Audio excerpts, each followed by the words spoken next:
Before I even get into the intro, I am just going to allow chat to get their thirst out of the way. Do y'all see Rina's wig? Y'all see their wig? Do y'all see Chad right now? Do you see how hard Perry is dripping right now? Do you understand how hot Richard is? If everybody there, we're good. We thirsty? Y'all got y'all water? Good.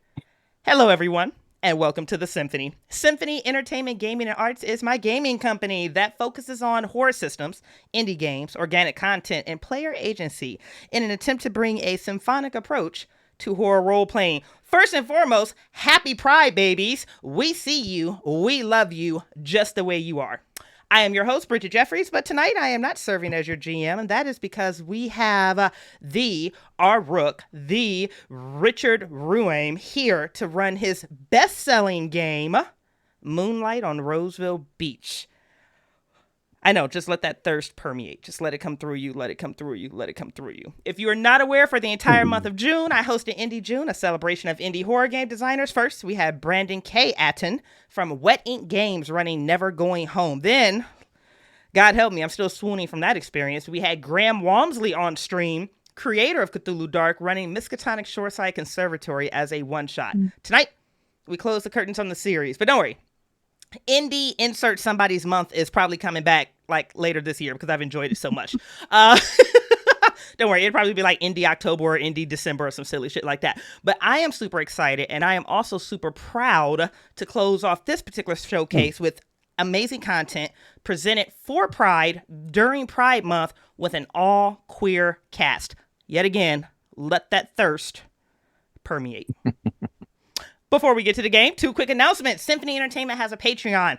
Everyone that's on this call right now, as far as cast, is a backer on Symphony, and you should be too. So if you like this content and you would like to help us make more of it, please, please, please considering backing us at patreon.com/Symphony Entertainment. You get access to awesome petty-ass games like Bucho came up with, like Pettyville Bingo, free books, products, games. You get to alter the content. You get, exclusive access to different Discord rooms. So if you like it, you love it, it's in your budget, and it's in your heart, back us on Symphony. Also, per usual, we're hosting a giveaway. Richard is kind enough to give us a free PDF copy of Moonlight on Roseville Beach. So to enter, you do need to be a follower of the channel, and then you'll enter Bang Moonlight. That is going to be !Moonlight for a chance to enter. We will do the drawing at the end of the stream. Per usual, if you can't make it through the whole stream, thank you so much for the time that you were able to spend with us. Holler at your Twitch message bot thingamabobber, and I'll allegedly send you a message there saying, hey, you won, holler at your girl. So, without further ado, let's unveil this thirst trap of a cast. Cast members, please introduce yourselves, starting with who you are, where people can find you, some of the things that you do, and just all of that sexy, sexy, sexy dripness. Starting with our guest GM. Richard, hit us, baby. Hey, I'm Richard. The last name is Richard Ruane. I founded our Rook Studio after many years as a gamer. I did work long, long ago in a galaxy far, far away for White Wolf Studio. So that's kind of what got me started in games, and I have been working exclusively indie games since 2017. And I'm really excited to be here tonight with this cast. I have never had such an amazingly dress cast before. I've only streamed a handful of times, and I have just this is the best, literally the greatest. We are running Moonlight on Roseville Beach. We're going to run one of the mysteries from the main book, and I think there is a link to picking it up from Indie Press Revolution around. Indeed. You can also pick it up on Drive-Thru, Spear Witch, and Itch. And we're also in a surprising number of friendly local game stores. The Indie Press Revolution tells me. They won't tell me which ones, but apparently that makes me sound like I'm trying to stalk game store owners when I ask. But I mean, do what you got to do. Listen, find out where your product is, boo. I'm with you. Yeah. And I am just really, really excited to be here tonight. Richard, genuinely, babe, we've been orbiting each other, sharing each other's posts, loving each other for months, and this is the first time I'm seeing your face, and I can't tell you enough. Thank you so much for coming on. Oh, thank you. It was it was incredible to hear from you back in March, and just the kind of the work up to this has been really, really exciting. So stoked, and I'm so distracted looking at my Zoom screen right now. Charles, I do believe you, sexy beast, you are up next. Hit us, baby. Hi, I am Charles Gerard. Most people call me Chad, or Keeper Chad as a past podcaster. Look for Charles Gerard, my writing name, in Darker Hue Studios, Sentinel Hill Press, Golden Goblin Press, and soon to be others. And I write for Weird and I write for Nightmares. Yes! Yes. Rina, spouse. Hit him, baby. Yes. Thank you, my love. Hi, y'all. I'm Rina. You probably know me from the Old Ways podcast, where I play Call of Cthulhu and Vampire the Masquerade. You may also know me as the Gold Emmy Award-winning podcaster from Ain't Slayed Nobody, which is Down Darker Trails in the Old West. And I also run some things over there occasionally when Cup lets me take over his show. You can also find my scenarios. I have 4 published Call of Cthulhu scenarios over on Drive-Thru RPG. One of them, Jolene, which I ran here for Miskatonic May last month, is 1 copy, 1 away from Copper. So if you'd like to pick that up and make my day, please do. But you can also find my Cthulhu Dark scenario, Die Not Ingloriously, in the latest Beit Al-Azif, which is also on Drive-Thru RPG, and it's pretty fantastic, so better check that out. But I've been streaming with Symphony a few times here and there because Bridget, for some reason, keeps having me back. And I always enjoy being back here. My pronouns are they, them. So I'm glad to be here and be queer and share this joy with all of you. So, Rina, it's always a pleasure. Listen, there's a reason why we're married, but listen, I also get around because I'm about to tee up my next spouse right now. Leather Daddy. Sorry, you have a real name. You have an actual name, and it's Perry. Hit us, Perry. Well, technically, I think I'm much more of your sibling than I am your spouse. Can we be both, or does that get weird? It's Symphony. It's cosmic horror. It's cosmic horror up in here. It's cosmic horror. It's whatever we have a taste for. So I'm Perry Clark, licensed marriage and family therapist. Yes, I'm your leather daddy for this venture. Yes. And yes, leather the daddy actually does go to the beach. But when I'm not actually spending time being a therapist, you can also find me on my podcast, Untying Knots, Minds and Souls Untethered, which Bridget has been a guest on as well. Yeah. And equally, I'm going to give out this little push for if you are a man of color and you have an interest in leather and kink, check out Onyx Men. We have 9 chapters across the country to get your kink on. Yes. Oh, yeah. Yes. Oh, God, my thirst. I'm going to be distracted for the next 2.5 hours. Content warnings have been discussed with the cast and crew. The X card is in play. X's can be sent via private message or done visibly on Zoom. If an X is called, there is no judgment passed, no questions asked. We will also be using my personal favorite safety tool, the green, yellow, red traffic method. If you think it needs to be called, call it out. Anyone can call it. If we're not all having a good time, then we're not all having a good time. If everyone is safe, everyone is rocking and rolling. And with that, I am getting the hell out of Richard's way, baby. The stage is yours. Hey, so we've already talked about me, so we'll talk a little about Roseville Beach. Roseville Beach is a lightweight, rules light. I describe all my work as kind of rules light and setting heavy RPG that's set in a queer friendly beach town in the summer of 1979. I chose 1979 for a lot of reasons. It is an important point that's kind of post Stonewall. Politicians have begun flirting with gay rights, but also flirting with and then backing away, being really awful flirts. Gay activists got invited to the 1976 Democratic Convention and then got disinvited.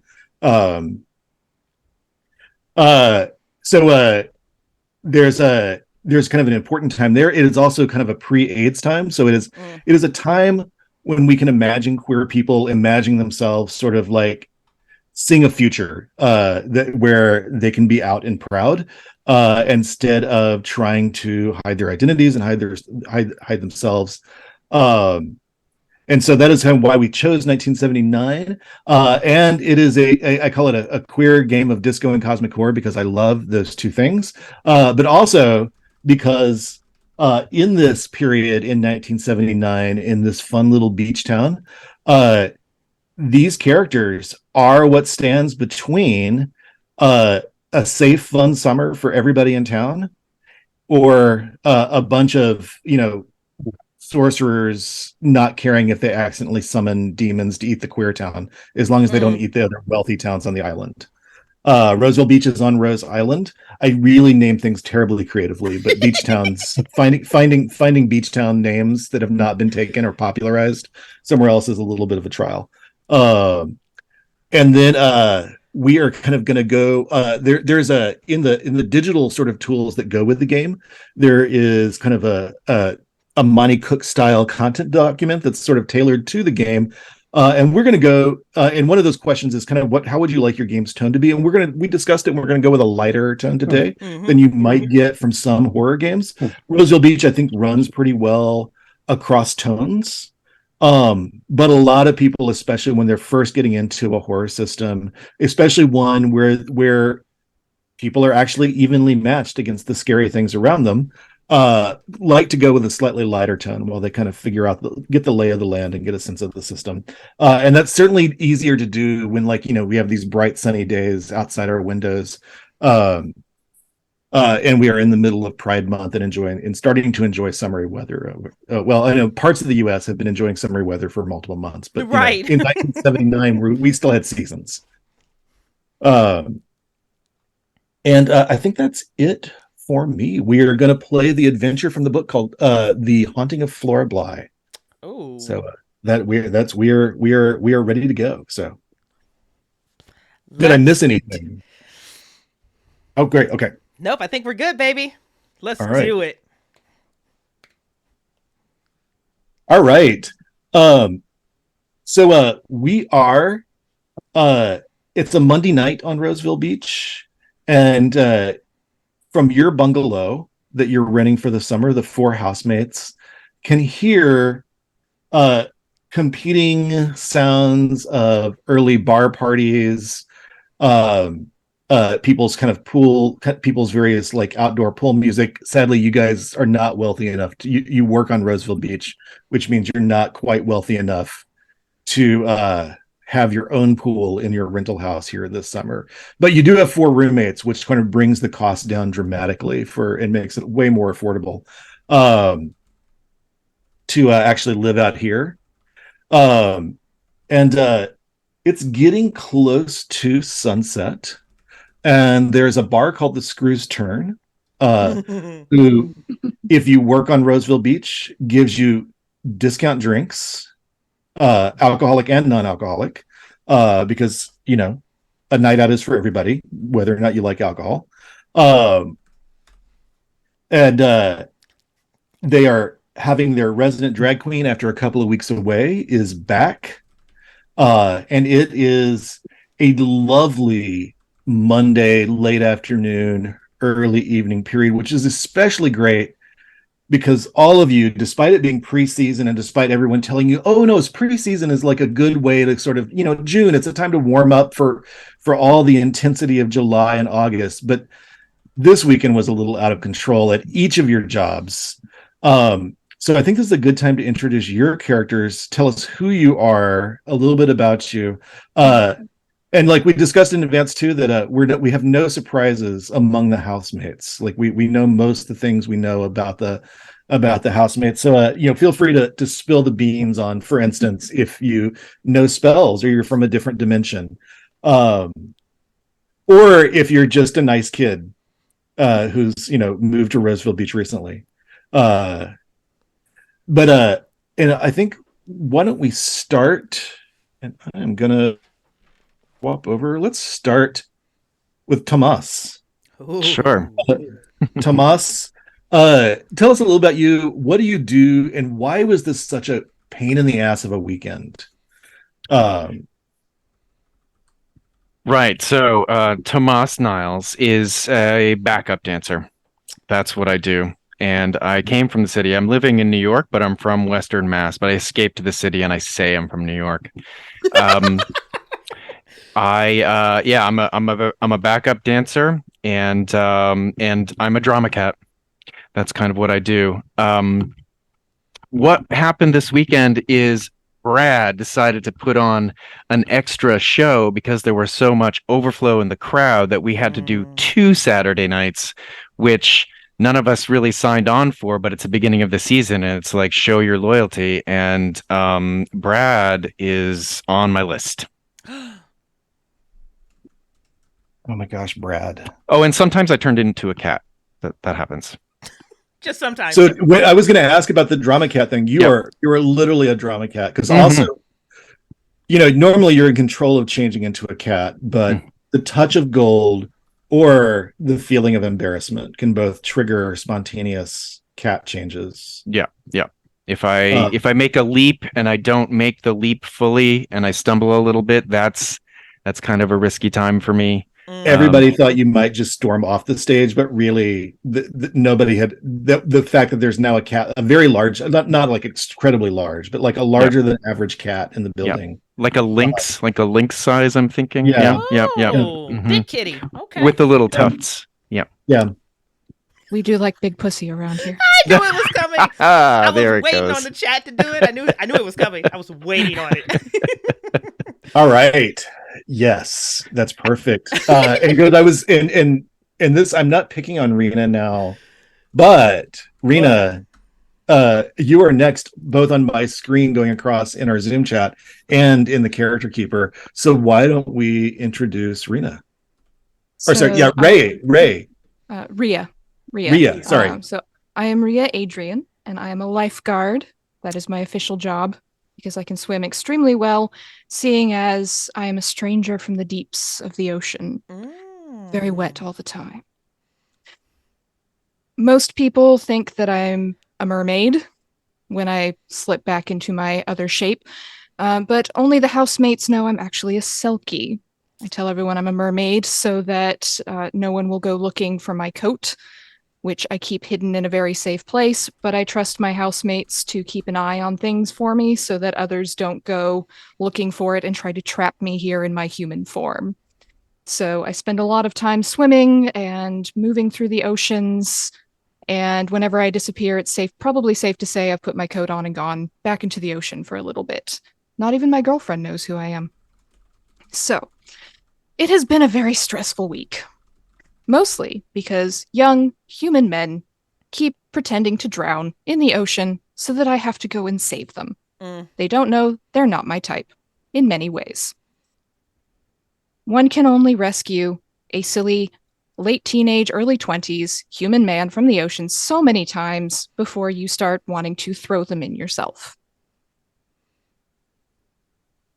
I am very glad this weekend is over. Did they rotate you to one of the straight towns? Because it's, the National Park Service just has a big sort of set of lifeguard stations up and down the whole coast of Rose Island. I keep telling them, but apparently I'm a special request. Rich people. Rich straight people. Yeah. I'm so sorry. That must have been hellish. You have Monday off, though. Thank goodness. Always in for a party. And no one parties harder than me, let me tell you. Yeah. And oddly, no one in that town is swimming today because all of them are back on the mainland going to their banking jobs. So, yeah. And I think, weirdly arranged almost perfectly exactly like you are on my Zoom screen. The next person is Solomon, played by Perry. Hello, I'm Solomon Hope. I'm 36 and I'm from Chicago.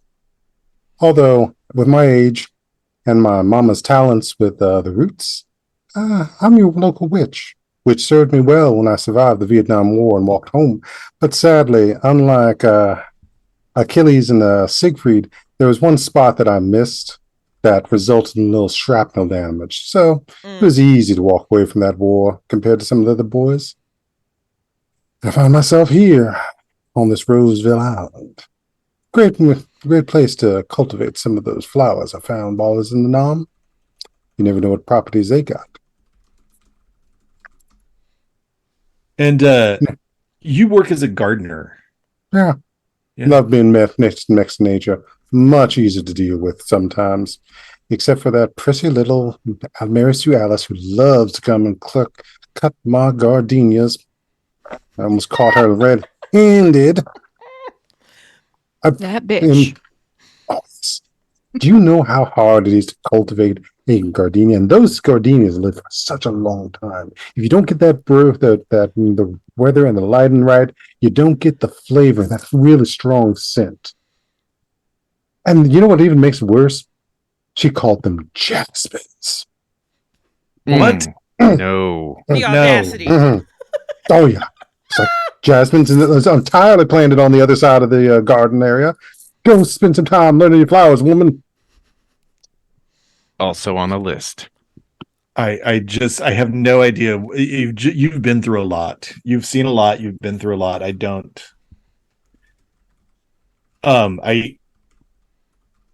How you've not cursed her yet?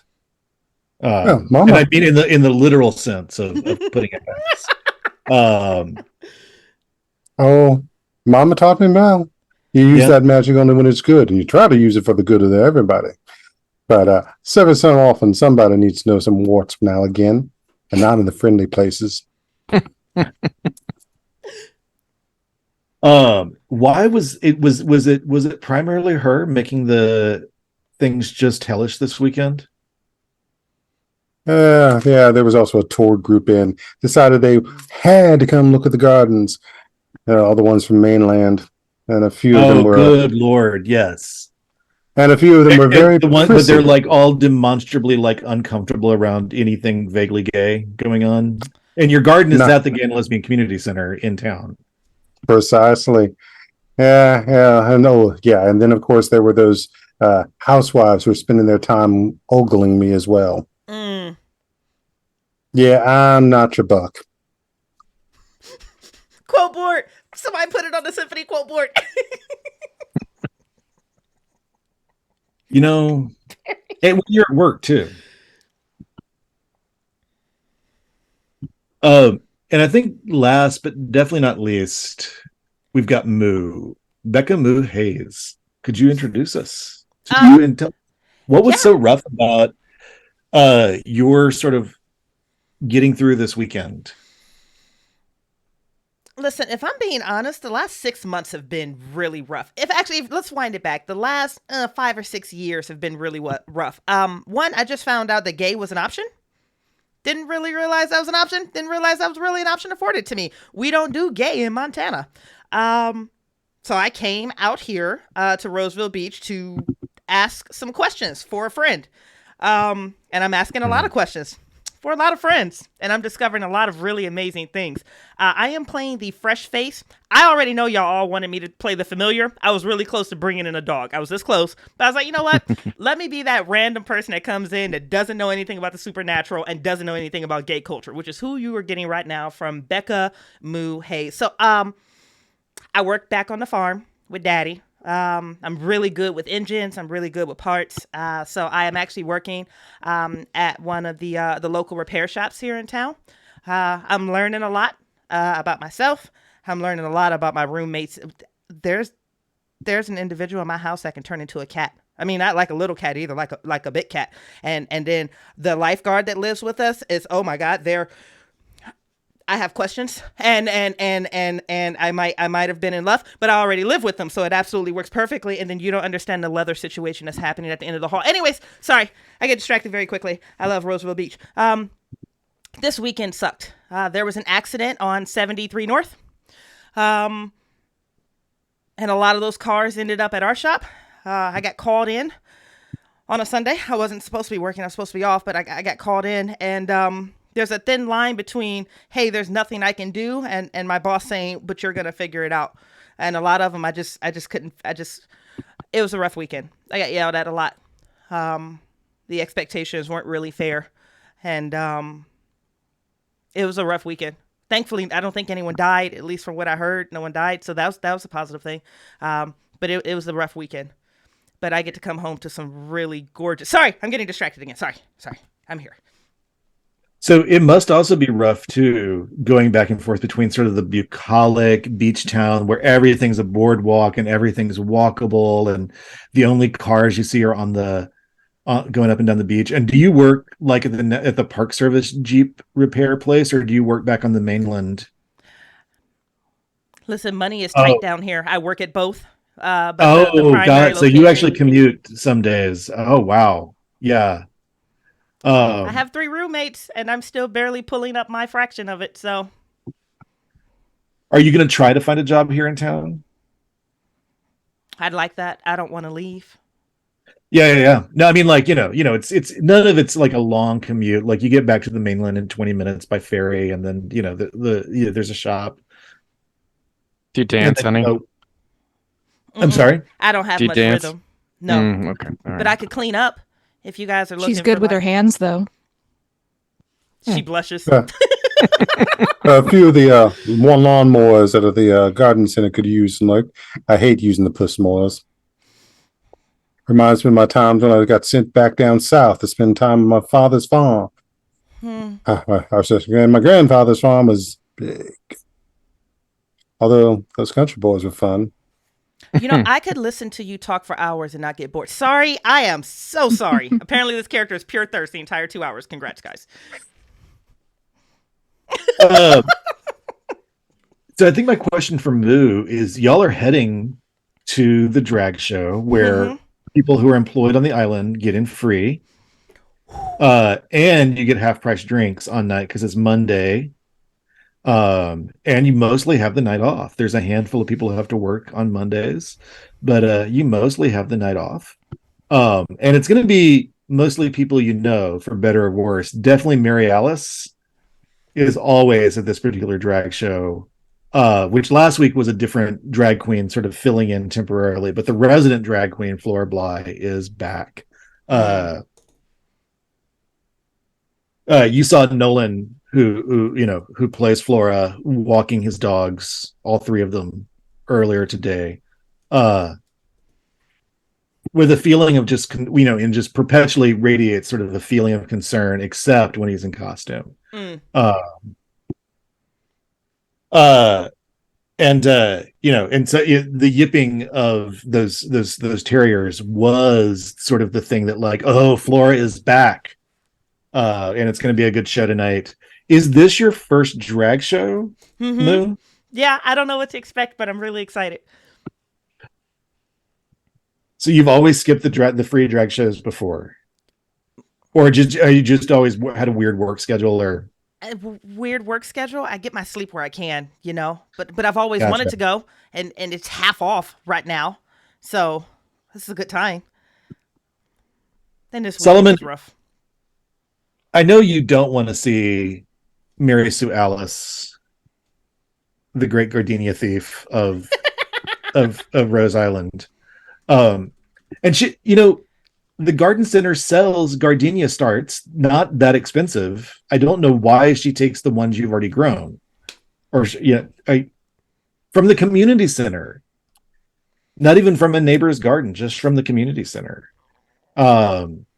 I don't know why she does that. Who are you? And she's going to be there. Who are you kind of hoping you will see, though, Solomon? Oh, Who I'm hoping to see would be Art Garcia. And even though I know he's usually over at the Cedar Lounge, I've been hoping to get him up on the rack and see whether we're going for redness or for heat. Wow. And Art is normally so serious about everything. So still waters run deep, and anybody who looks that sort of like serious has got to have something sort of underneath. He scratched the surface of that. So yeah, I've been wondering how he'd look good with a collar on. nope, I'm not gonna make it through this whole stream. Yes, Perry. you have an idea, because he wears a bow tie most nights, a hand-tied like old school bow tie. Oh, That's fancy. those are fun when you put them in the right usage, especially behind the back. Rhea, are you going to see Lila at the at the show tonight, or is Lila off the island? Is she working somewhere else? Is she, tired? Are you planning to see her there? Hoping to see Lila here.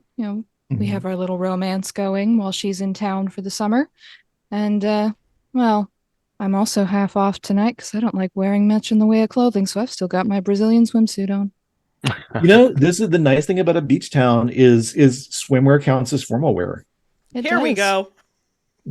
Unless you work at the hotel, in which case you are required to put on things like pants and a press shirt. Pants are overrated. Yeah. Only employees. People still go to the hotel bar and sit there in their swimwear. But the employees are expected to wear pants.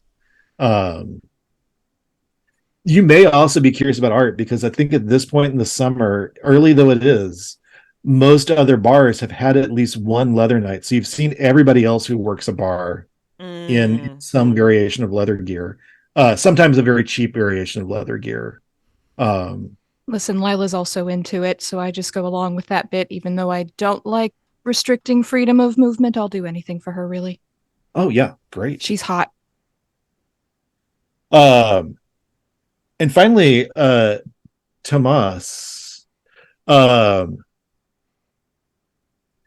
know you're hiding from Lauren Fuchsia. Oh. Yeah. Is there somebody else that you are kind of counting to see there tonight, counting on seeing there tonight, that you're really sort of hoping to run into, for any reason, romantic or otherwise? Yeah. I would like to see Billy Nightshade, who is from the city too, and is part of the dance scene, and has a little bit more connection, a little bit more network, and is tall and attractive, and there are multiple motives for speaking to Billy Nightshade. And has Billy actually been in a professional level production? Oh yeah, Equity. Gosh. Yeah, Equity. Oh, so, gotcha. Yeah. So Billy doesn't have to come out here for the summer. He comes out here because he likes it. Exactly. I'd like to know why. Yeah. I mean, let's So he's in Actors Equity and can give you several good connections. Yeah. You talked about him being tall. Yeah. I like tall. What is besides being tall, what's the other thing that you're just, you think of Billy and you immediately think of this other feature about him? Well, sparkly eyes, tall. What it is about tall is it makes me want to, I just see kind of like scratching posts for legs, makes me kind of do like make muffins in the air, Even, and that's just practicing jazz hands, right? Yeah. Oh yeah, lots of moves. Yeah. Has it gotten to the point where you talked to Billy enough yet that talking to him is a random transformation risk? Oh, 100%. Yeah. Okay. 100%. I almost got there a couple times. There might be something about that draws me in, I don't. It's exciting to be on that edge. Now, Tomas, I do have a few remedies that can help with that. Now, the question is, yes. With embarrassment? Yes. You have a treatment for embarrassment? Solomon, edging is all in now. Oh, I know. He's into being on the edge. Wait, is that a spell component? Is that a verb? What's edging? I'll show you later tonight, sweetie. Oh, yeah. Now, the real question is, do you want something for you, something for him, or something for both of you? Because that all depends on the ingredients. Do you really have a concoction? Because yes, I am ready. So let me give you this thing here. We have this lovely little item called Grains of Paradise. Ooh, yeah. With a little something extra on that little cap too. Yes. And I'll slide a little bottle over to him. Yeah. 1 drop for you. Maybe 1 drop in his drink. Oh, good. And then save the rest for later. Just make sure you wake up on time. Well, on time is very loose because tomorrow is Tuesday, and you don't start rehearsing until drag time. I mean, backup dancer is for a drag queen, so you never have to start rehearsal before 3 p.m. It's island time. Yeah. Listen, It's island time combined Tuesdays with are for drag threesome time. Tuesdays With anyway. drag time. All right. So let's do you are coming in to the Screw's turn, and there's sort of a downstairs area. It looks a little bit like it's set up like a hotel bar. And the review stage is upstairs, and it's a popular space because it is one of the few spaces that doesn't face, the predictable place of the beach. It faces sunset direction. So Flora gets to perform with the sun behind her, which is hellish, later in the year. But right now, it's more golden hour. She gets less sort of like off, she can sort of still use sort of the lighting and then sort of front light, fill in light with everything else. But people are settling in, taking their seats. Some people are taking their seats. Some are just kind of draping themselves around the wall, sort of, assuming they don't need a seat, or they just want to have quicker access to the bar, to the upstairs bar. Moo,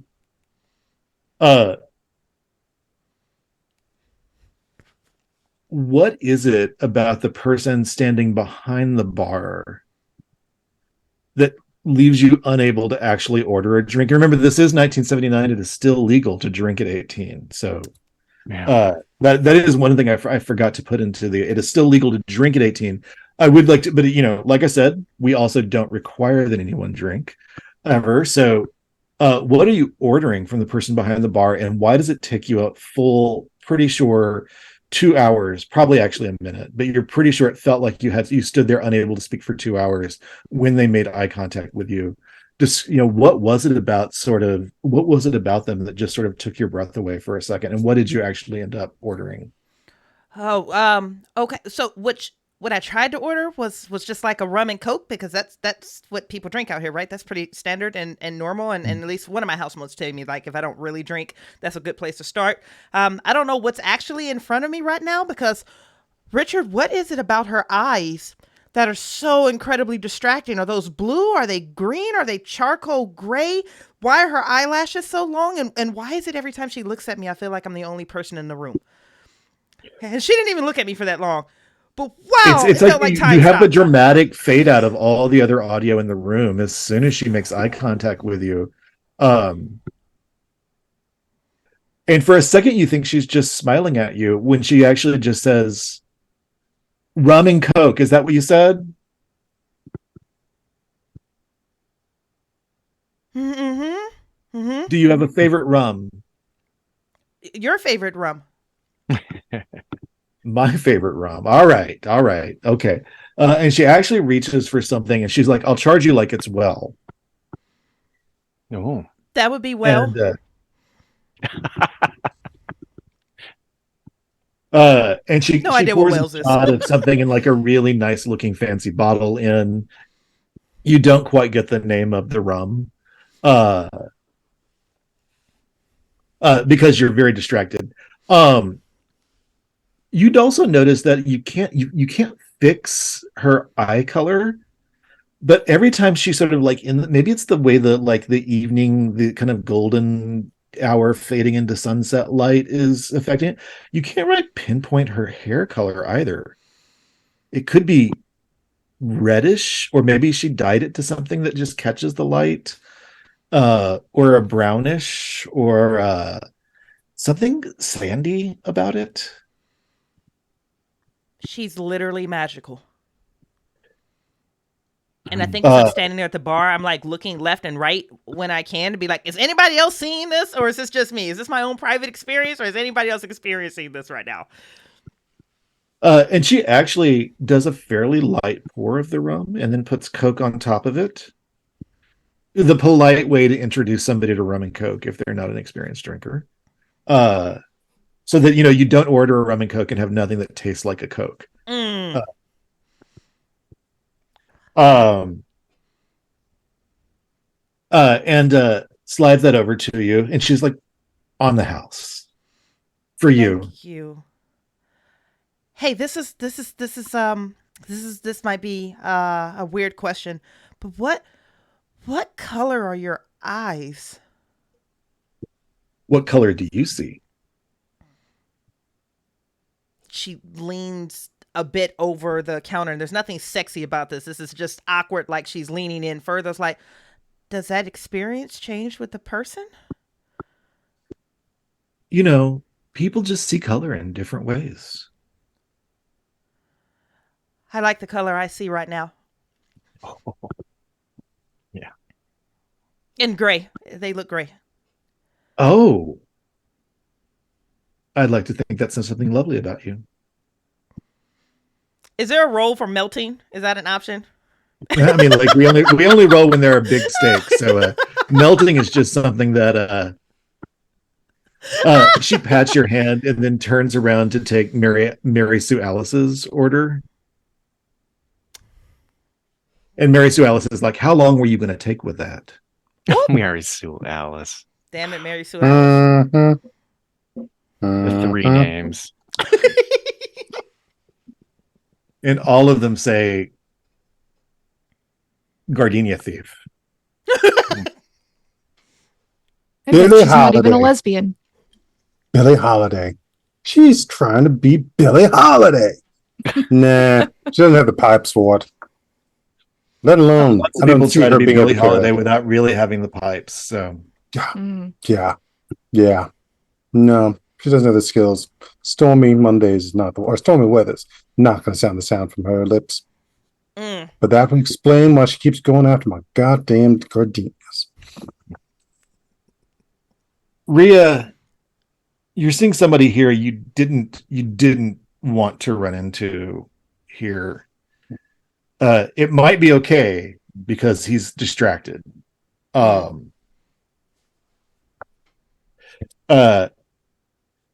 Marco Page is here, who I think is a supernaturalist from another town who's very curious about you and has sort of identified you as somebody who you're not sure how, I don't think, and you may have theories, but also you may be okay because it's clear that Marco is on a date. Mm. Well, he showed up. A big bearish guy dressed like an accountant. Yeah, I thought for a while he might be straight because he was following me around until I figured out, oh, he's here for the other thing. And then he took a job at one of the local curio stands near my lifeguard tower when I'm working this particular beach, and he just won't leave me alone, and I've been very, very tempted to throw him in a few times, but I kind of don't want to lose my job.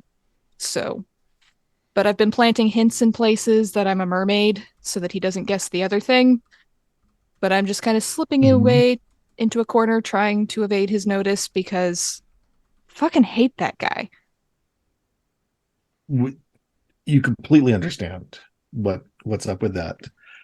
You said Lila was here or not going to be here? She was supposed to be here. Okay. We normally meet here for the drag show, some drinks, and a little canoodling. Mm-hmm. And then fun afterwards. Is she the kind of person who's always on time or always late? She's always on time.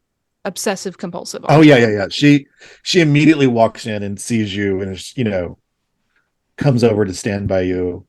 And I think as Lila walks up, you notice that the person with Marco is a little, there's a lot of like hard-boiled detective character sort of going on with that person, but it's almost like a little too much hard-boiled detective character. Like he's got a cigar, but it looks like it's a stinker of a cigar, but you actually can't smell it much unless you're thinking about the fact or just looking straight at it. And like Marco is just talking. Of course. You see him say the word seal. You can't hear him from where you are. You see him say the word seal, and the guy is just like, uh-huh, uh-huh, uh-huh. Well, if he's one of the daddies, it could just be a role play kind of thing. You know, Marcos gives off very sub energy, so it really could be that. And there's any number of reasons why people might want to pretend to be something they're not. Not that I have any experience with that. So I'll keep a side eye on him, but I'm much more interested in Lila at the moment. Tomas, are you in line for the bar? Were you smart and ordered a head downstairs and took it up? Where are you getting a seat? Are you hanging out by the wall? What's your plan for the night? Yeah, Tomas has the zoomies. It is, free time, and I feel feeling my felineness and kind of zipping from place to place and being as social as possible, kind of like turn the music up guy, trying to get the party going. Very social. Starting dancing when there's no music, that's fun. See, in the pause between the music, so you can get some people dancing in silence. That's my gig. Tomas invented the silent disco early. Yeah, exactly. I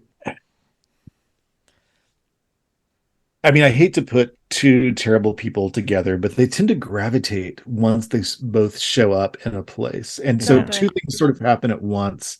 You see Lauren Fuchsia, the cryptid investigator who you've been avoiding,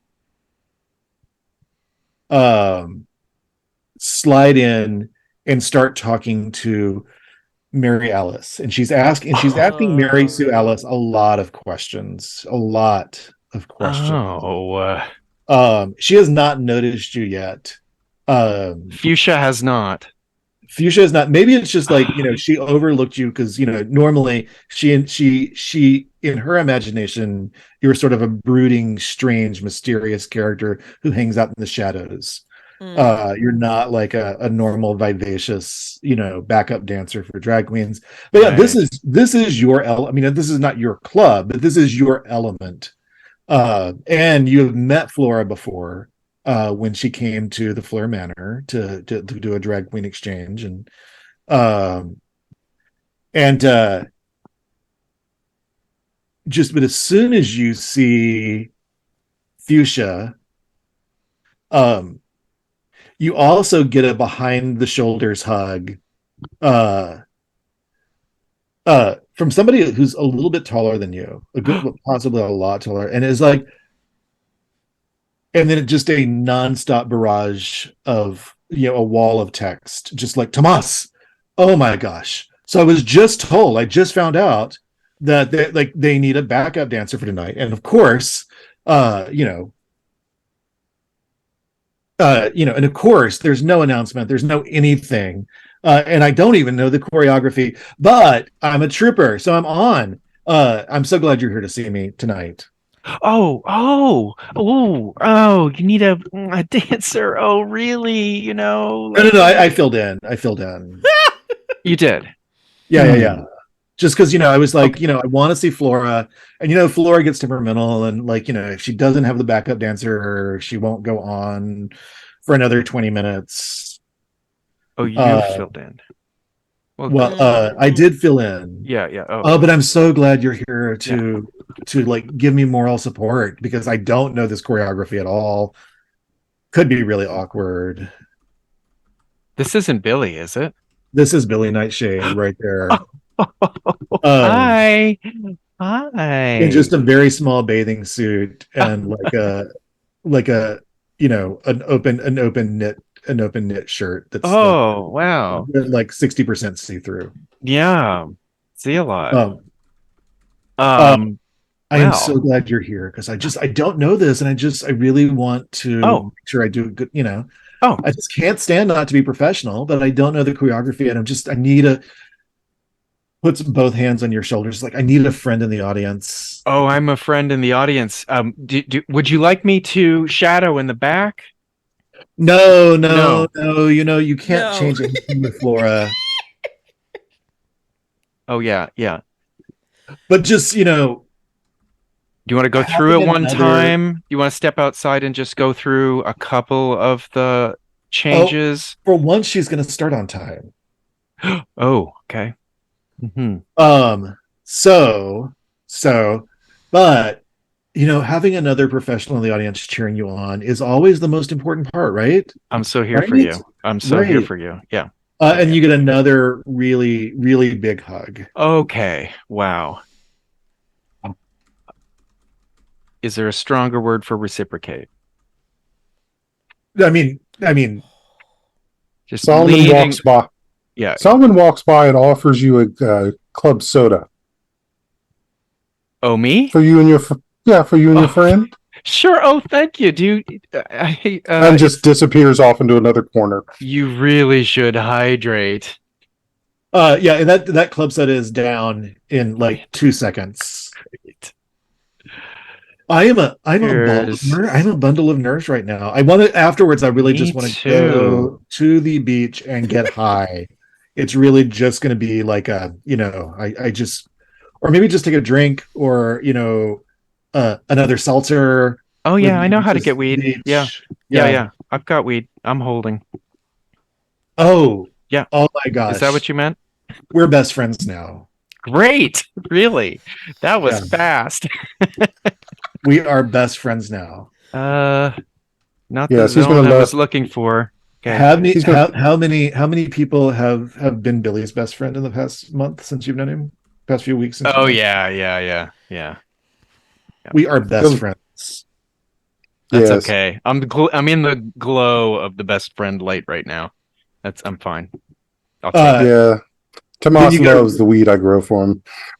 it. Yes. I add a little of that catnip to it too. Oh, Oh, daddy. yes. Yes. Zoomies. Yes. Oh yeah. Oh, the THC nip. I love it. There might be a bit of Mhm. kelp in there occasionally, Well, that's what I make for her. Yeah. I haven't figured out what Moon eats yet.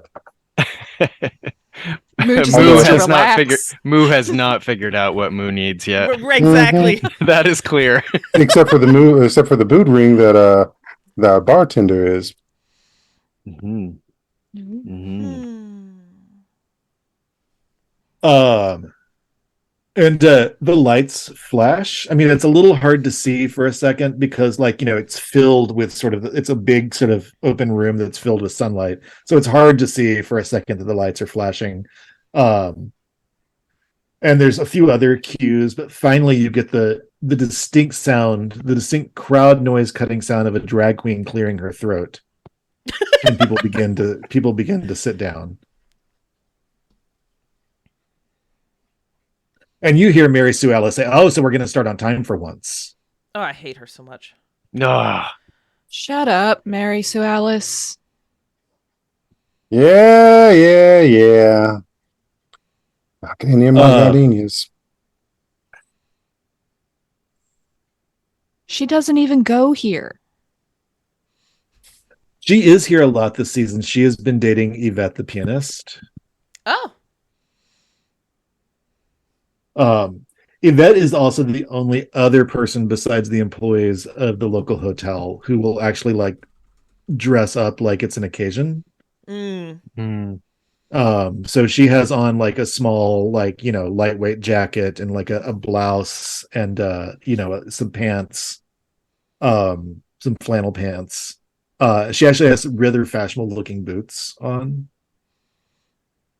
Completely impractical for a beach town, but she is determined to dress like she is a pianist in a proper venue. And good for her, damn it. And the people sit down, the music starts. Yvette is playing her heart out on a fairly complex piece, and you see Billy dance onto the little stage platform in right in front of the sun. And at first he's sort of got a little bit of a, he's standing so that there's a little bit of a silhouette. Then he moves so the light is catching more of him, and he's definitely glittered the hell up. Oh yeah.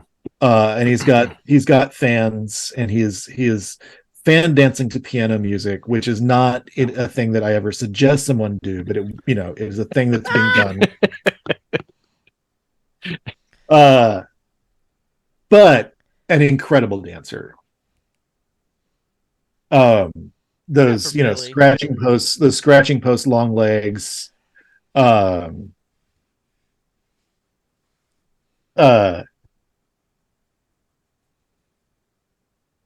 and then the vocals start. And Billy holds up a little curtain, and then yanks the curtain away, and they're in perfect silhouette with the setting sun just behind her. You see the distinctive profile of Flora Bly. And then the lights on the stage adjust, and she adjusts her position, so you see a little light, and you see she looks like, her face is covered in cold cream, her hair is in curlers, and she says, well, I thought this was just going to be a casual for fun show, since it's just us locals, so I didn't want to dress up too much. Everybody laughs. Everybody should laugh at the GM, because that was the GM imitating a drag queen joke. And then you hear one of her sort of signature songs starting. It's a Karen Carpenter number. She said she does a lot of Karen Carpenter numbers. And all of a sudden, I think, let me roll a die real quick. Uh-oh. Mm-hmm. Lovely fan. Very aquatic for the character, too. Yeah, I'm just using a fly swatter, which is a little gross. Believe me, there's a good number Solomon, of Southern ladies who would agree with you. Solomon and Rhea, you both get this sense that something off is happening. Like a strange vibration kind of goes through the air. It sends a little chill up your spine.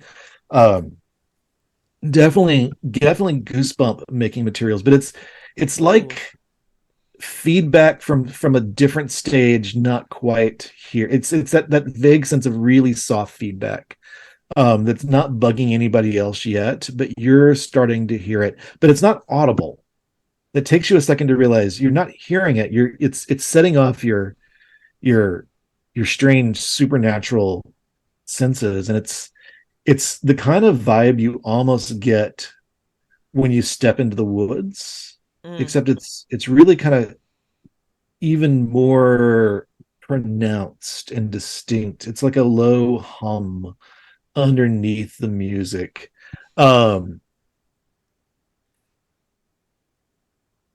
And all of a sudden, Flora stops.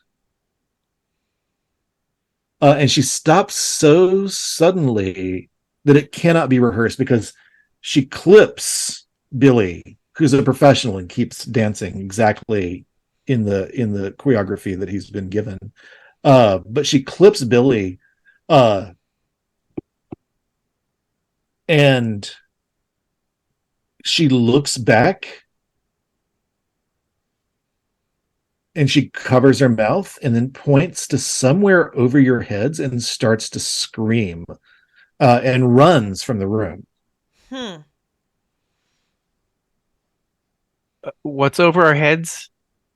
You look up and you don't see anything.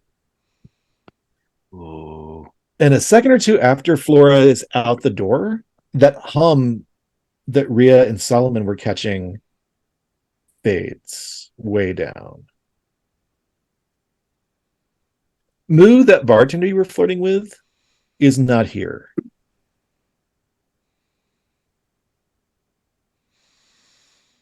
She's going to immediately turn to just whomever is standing or sitting next to her, because she would have preferred to hang out with one of her roommates, but they're all booed up in some aspect of whatnot. So she probably just, took an empty seat near the front, but she's going to turn to whomever's next to her. It's like, what just happened? Oh, I don't know. You know, performers are very temperamental. And you actually are sitting next to you, and like this is, it's a small town. Your roommates work here, you live here, most of the established figures. And you actually see the owner of the co-owner of Screw's Turn, Peter.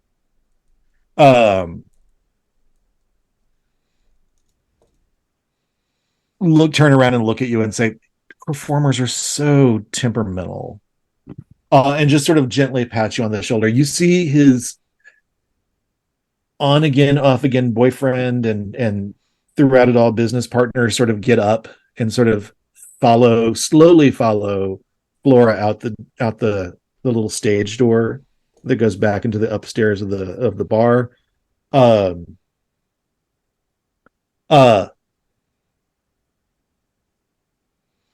And there are a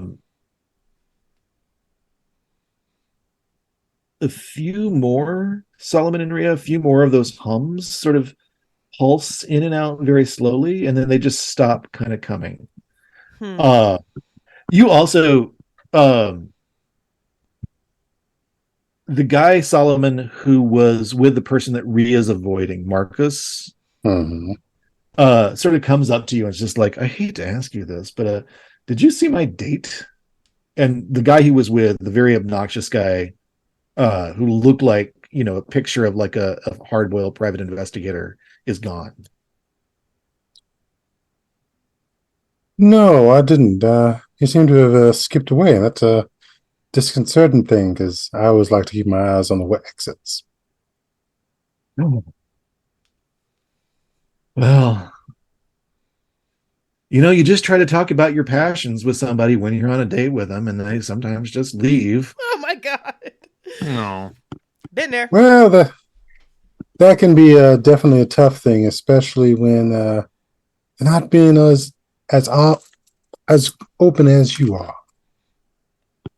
That's my mom always said that was my big problem in my life. I just wore my heart on my sleeve, and my heart's in.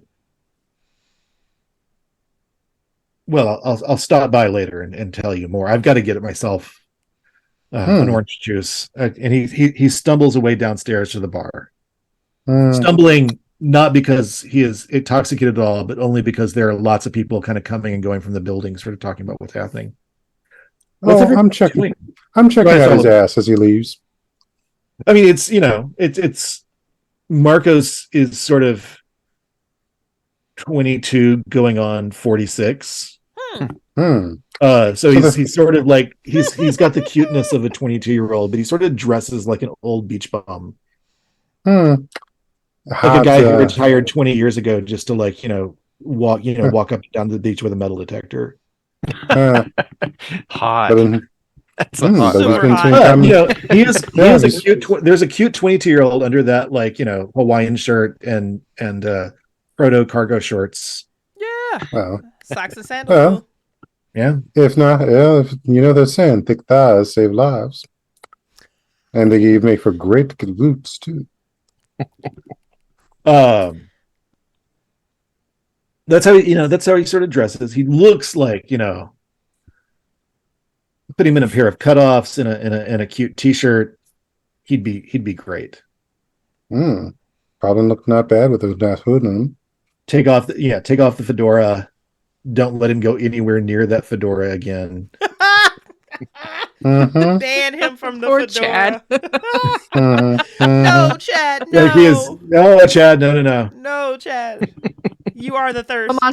Tomas is allowed to wear fedoras. It's just Marco who isn't. It's just Marco. Yeah, Marco also, his taste in hat makers leaves a lot to be desired. Sure. And mine definitely doesn't, obviously. Stop that, Daddy. Yeah.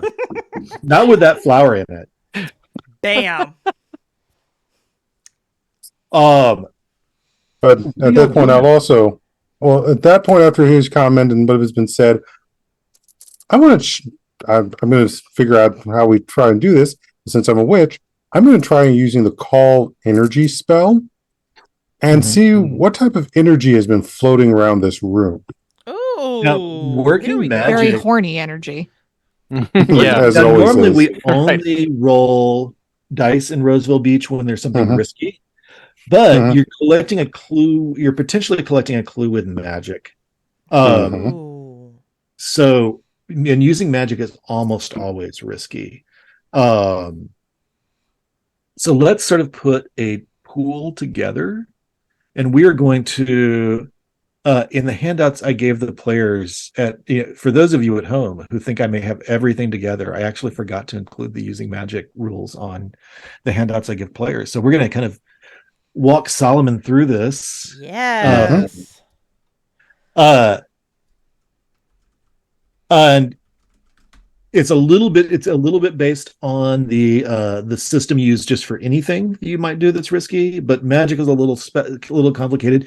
You don't for instance in the base Roseville Beach system, you always start with one die because you're a cool investigator, but with magic you don't quite get that. So we're going to start with, you don't start play scared in any way, so you're not scared of anything, you don't have a scared condition or anything like that. And you are a witch. Mhm. So you have a second die there. I believe you have the sorcery skill too, don't you? I believe I do. And so that's a third die. Are All you right. drawing on one of your words of power? Yeah, that would be the energy one. Yep. All right, let's Okay.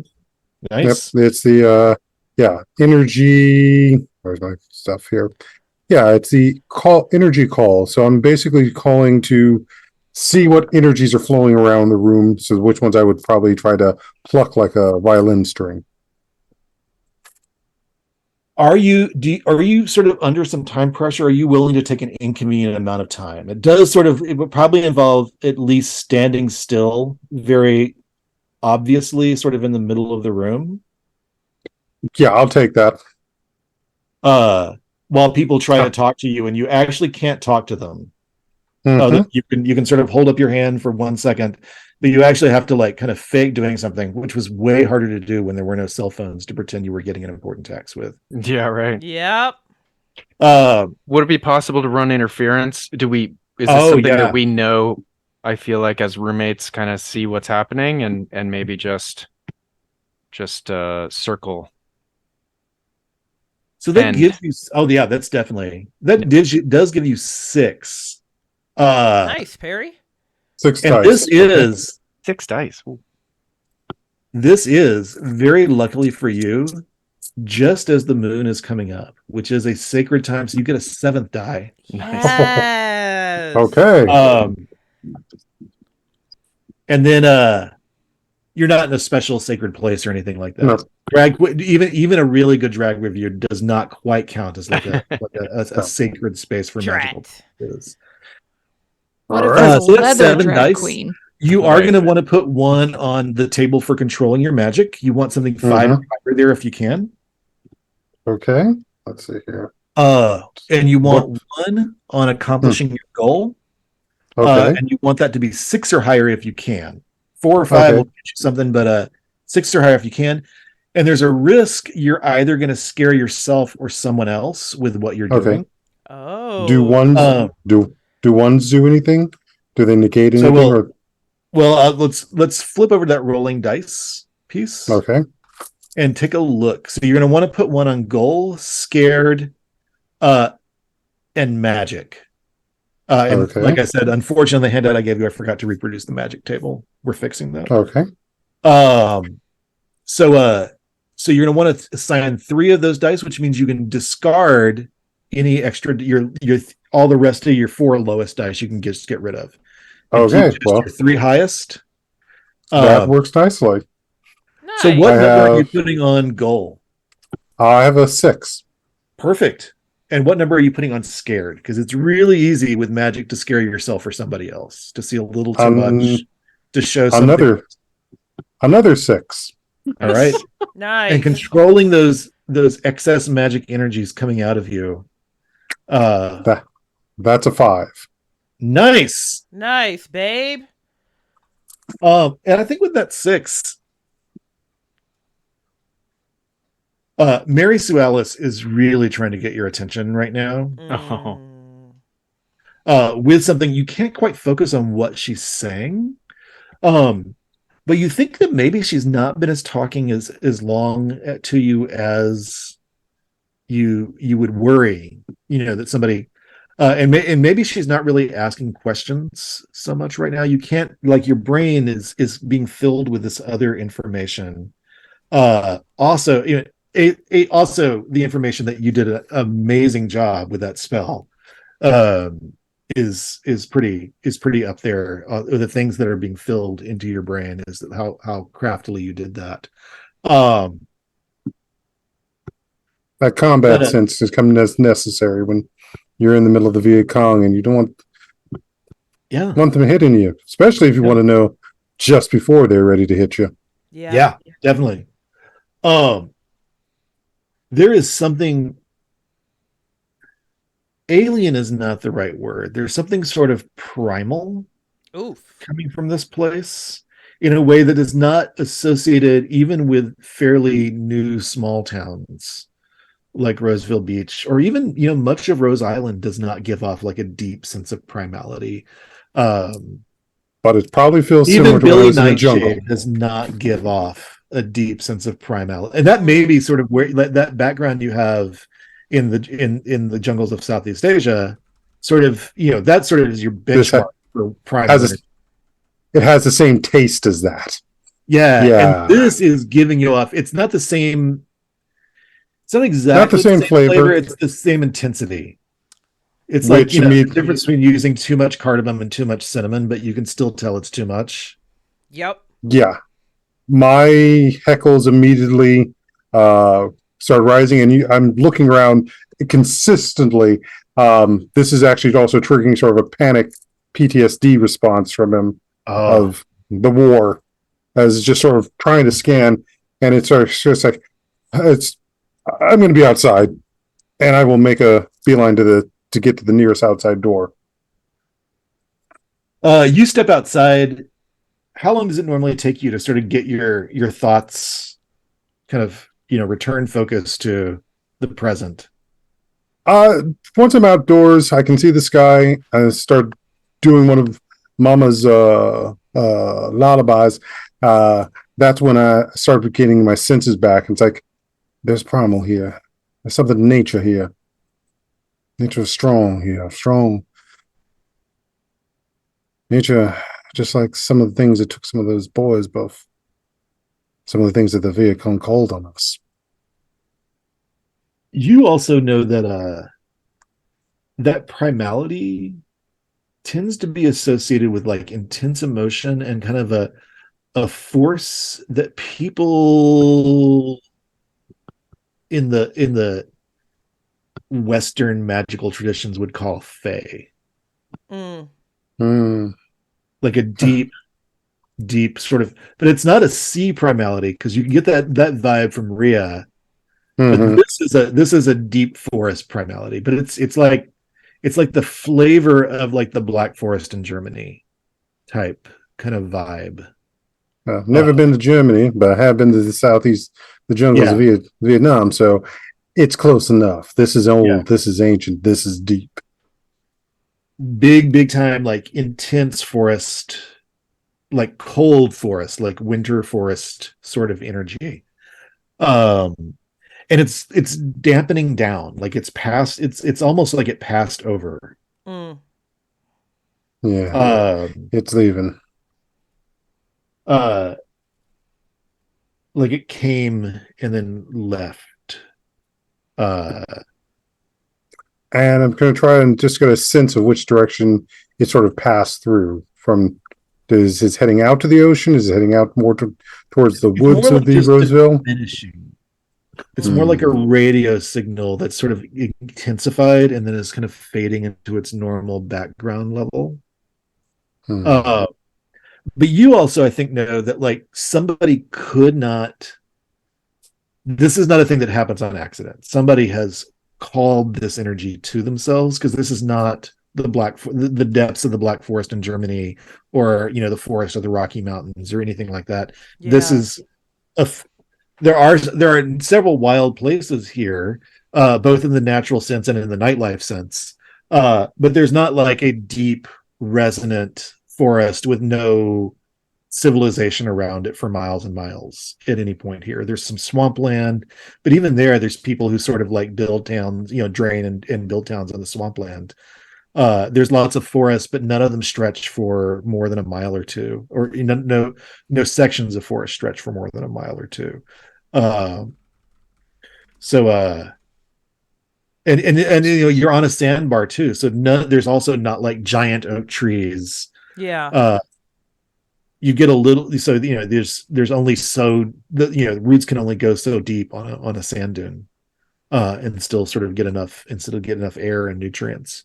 So the trees tend to be pretty heavy, but they tend to stay low and sort of scraggly. Even the trees, even the types of trees that would normally get kind of big tend to stay low and scraggly. This is not a vibe you would normally get anywhere on Rose Island, probably ever.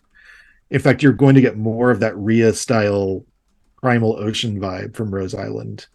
By the way, someone's been doing some magic and not native to here. It's not what normally should be here. And you're standing outside. What is everybody else doing as Solomon needs to take a step away? As soon as Solomon steps away, the rest of you hear Mary Sue Alice, who said, Yvette said that Nolan was just becoming less stable. Just, not emotionally all there lately. And where is he going? He never listens to me when I'm talking to him. It's just, Mary Sue Alice is less of a lavender menace and more of a gardenia menace. Yeah. Yeah. I've been sitting in a back corner with Lila on my lap, supposedly making out, but more like getting to third base. So as soon as Solomon goes into his sort of magic trance, which I'm guessing we all recognize from having lived together for 6 months, I'm going to sigh very heavily, stick my tongue down Lila's throat one more time, and then slide her off my lap, tell her we'll meet on the beach later, and go over and follow Solomon out to see what's bothering him, because when he gets panicked, he usually needs someone to talk him down or talk him through it or just re-anchor him when he's dealing with PTSD symptoms. And Rhea, being the oldest one in the group, probably knows more how to deal with that. So she's going to go after Solomon. What are you doing, Moo? I feel like I've not checked in with you for a moment. No, so she had asked Peter next to her, which you said was the co-owner of the bar, like, hey, is this normal? Is this okay? And he seemed really dismissive. He said something slick like performers are fickle or something. Performers are temperamental. And that pissed her off because that felt very dismissive because Flora looked like she was really upset. And whatever. So for what it's worth, Moo has hands. This is a girl that grew up on a farm. This is a girl that grew up working around machinery. This is a girl who, got beat up on by all of her older brothers and still held her own. One thing that she does to antagonize that character as much as possible is call her every M name except for her name. So I think she's going to stand up at that moment. It's like, Martha, just shut the fuck up for once in your life. Just consider that as an actual option for you. Just shutting the fuck up. And then she is going to walk away from Miranda. And she's going to go try to follow Flora. Because Flora looked like Nolan. She looked like she was really upset. That wasn't just theatrics. She looked scared and she ran. And that's not okay. And she doesn't understand why no one else is like taking this seriously. Tomas, what about you? I'm definitely going to run interference, being my job, and go right up to Mary Sue, Alice, Ann, Ellen, Margaret, Sandy, Brandy, and just block her from disturbing going outside and considering the conversation. So whatever she was saying to him, I would step in and put my body between her and the door. She sees Solomon run off, and then she sees Moo tell her to shut the fuck up. Mhm. And then she just turns to you like you're not obviously 24 years old and a dancer. Mhm. Um, and just like, kids today, so rude. So, Right? I'll just go ahead and so I rude. cannot You're stand also this woman, but significantly younger than Solomon, too. right. Yeah.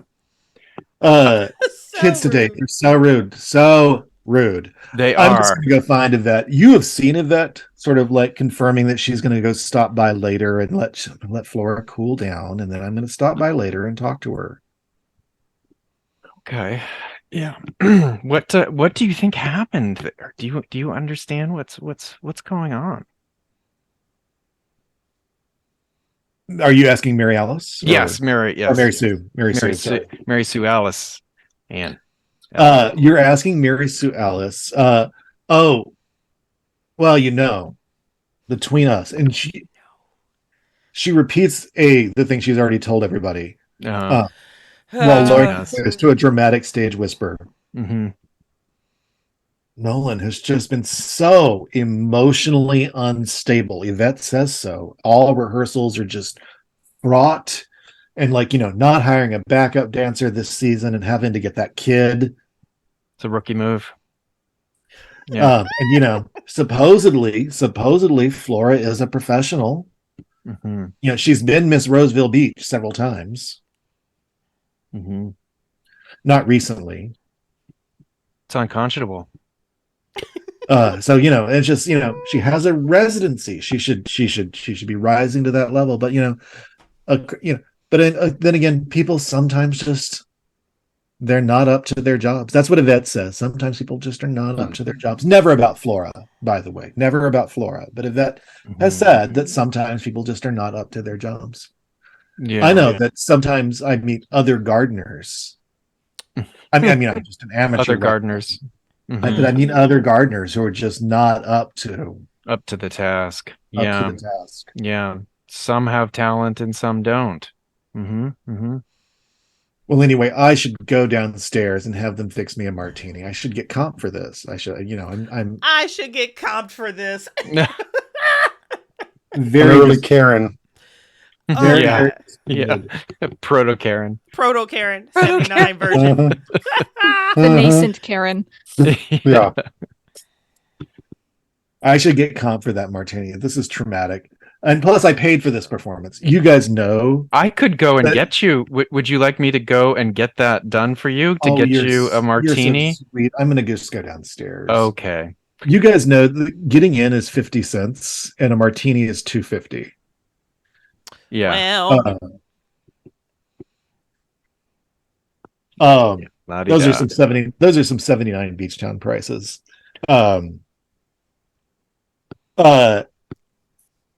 So she sort of gets away from you, and you, Moo, are running downstairs to check. You see a lot of people sort of looking after Flora at the end of the boardwalk that kind of the Screws Turn empties out onto, which is Maine. And they're looking towards sort of the beachward ocean boardwalk that sort of goes the full length of town. But they're all just sort of looking, they'll tell you they've seen Flora run, but they didn't see where she went. You're new, this is your very first drag performance, so you're not quite sure, you don't know where all the drag queens live yet. Right. In this town. Upstairs, Rhea and Solomon. Rhea, you come out, and Solomon sort of kind of breathing, kind of coming down from a stress reaction. What are the two of you? What's going on between the two of you? Put my hand on his shoulder and just kind of do a gentle sort of motion to encourage the deep breathing and so on without breaking into his thoughts too much, because that's never super helpful. And then once he's calmed down enough, I'll ask him about what he sensed or what he felt, because obviously it was very powerful. And I guess if you give me the same sort of like feeling about the primal energy and so on, Someone was doing some magic there. Some very, very, very strong ancient magic. Nature magic. Mm. Haven't felt it since I was back in Vietnam. I'm used Back to all in the the primal. currents of the water energies This around here, but if No, this was land. This was Mhm. forest. Well, forest, jungle, just depends on where you are. There, that's still the forest or the bush. Mama won't be too happy about the land intruding on here. All right. Do you think we should check on Flora, Solomon, and see if the same kind of energies around her? Because if Yeah, she saw that might be something or best. she felt something, and she appears to be the only one who did, which means potentially someone's targeting her. Well, here's the other thing. That guy that's always around trying to find you. Marco, Yeah, he was sitting with someone. Actually, a rather cute bear. the But daddy, yeah. yeah. But there's something off about that guy. The no smoke from the cigarette or cigar he was smoking, yeah. And he looked like Now, he was an actor trying too hard. yeah, a simple glamour wouldn't take that much energy, but this was considerably stronger. Think he was casting it? I I didn't don't see know, him but moving too much or trancing. well, that's just it. I didn't see him leave either. And as you know, I'm always looking at the door. Both doors. Exactly. Because you never know which one you got to run to. Mm-hmm. I personally prefer the rear door, but you know. All right. Don't we all, especially with a little Crisco. But so I think we should have a look in on Flora then, because if Yeah. someone's targeting her, well, target one of us at Roseville Beach, you target all of us. precisely after you. All right. And cast a longing glance at Lila heading down towards the beach and go back in with Solomon. Now Flora has literally run out of the building, as Moo has realized. And Tomas, the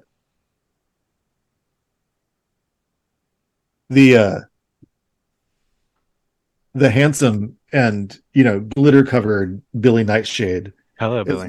has now made his way over to you, and it's just like, oh, I learned all that choreography so quickly, and now I don't get to use it.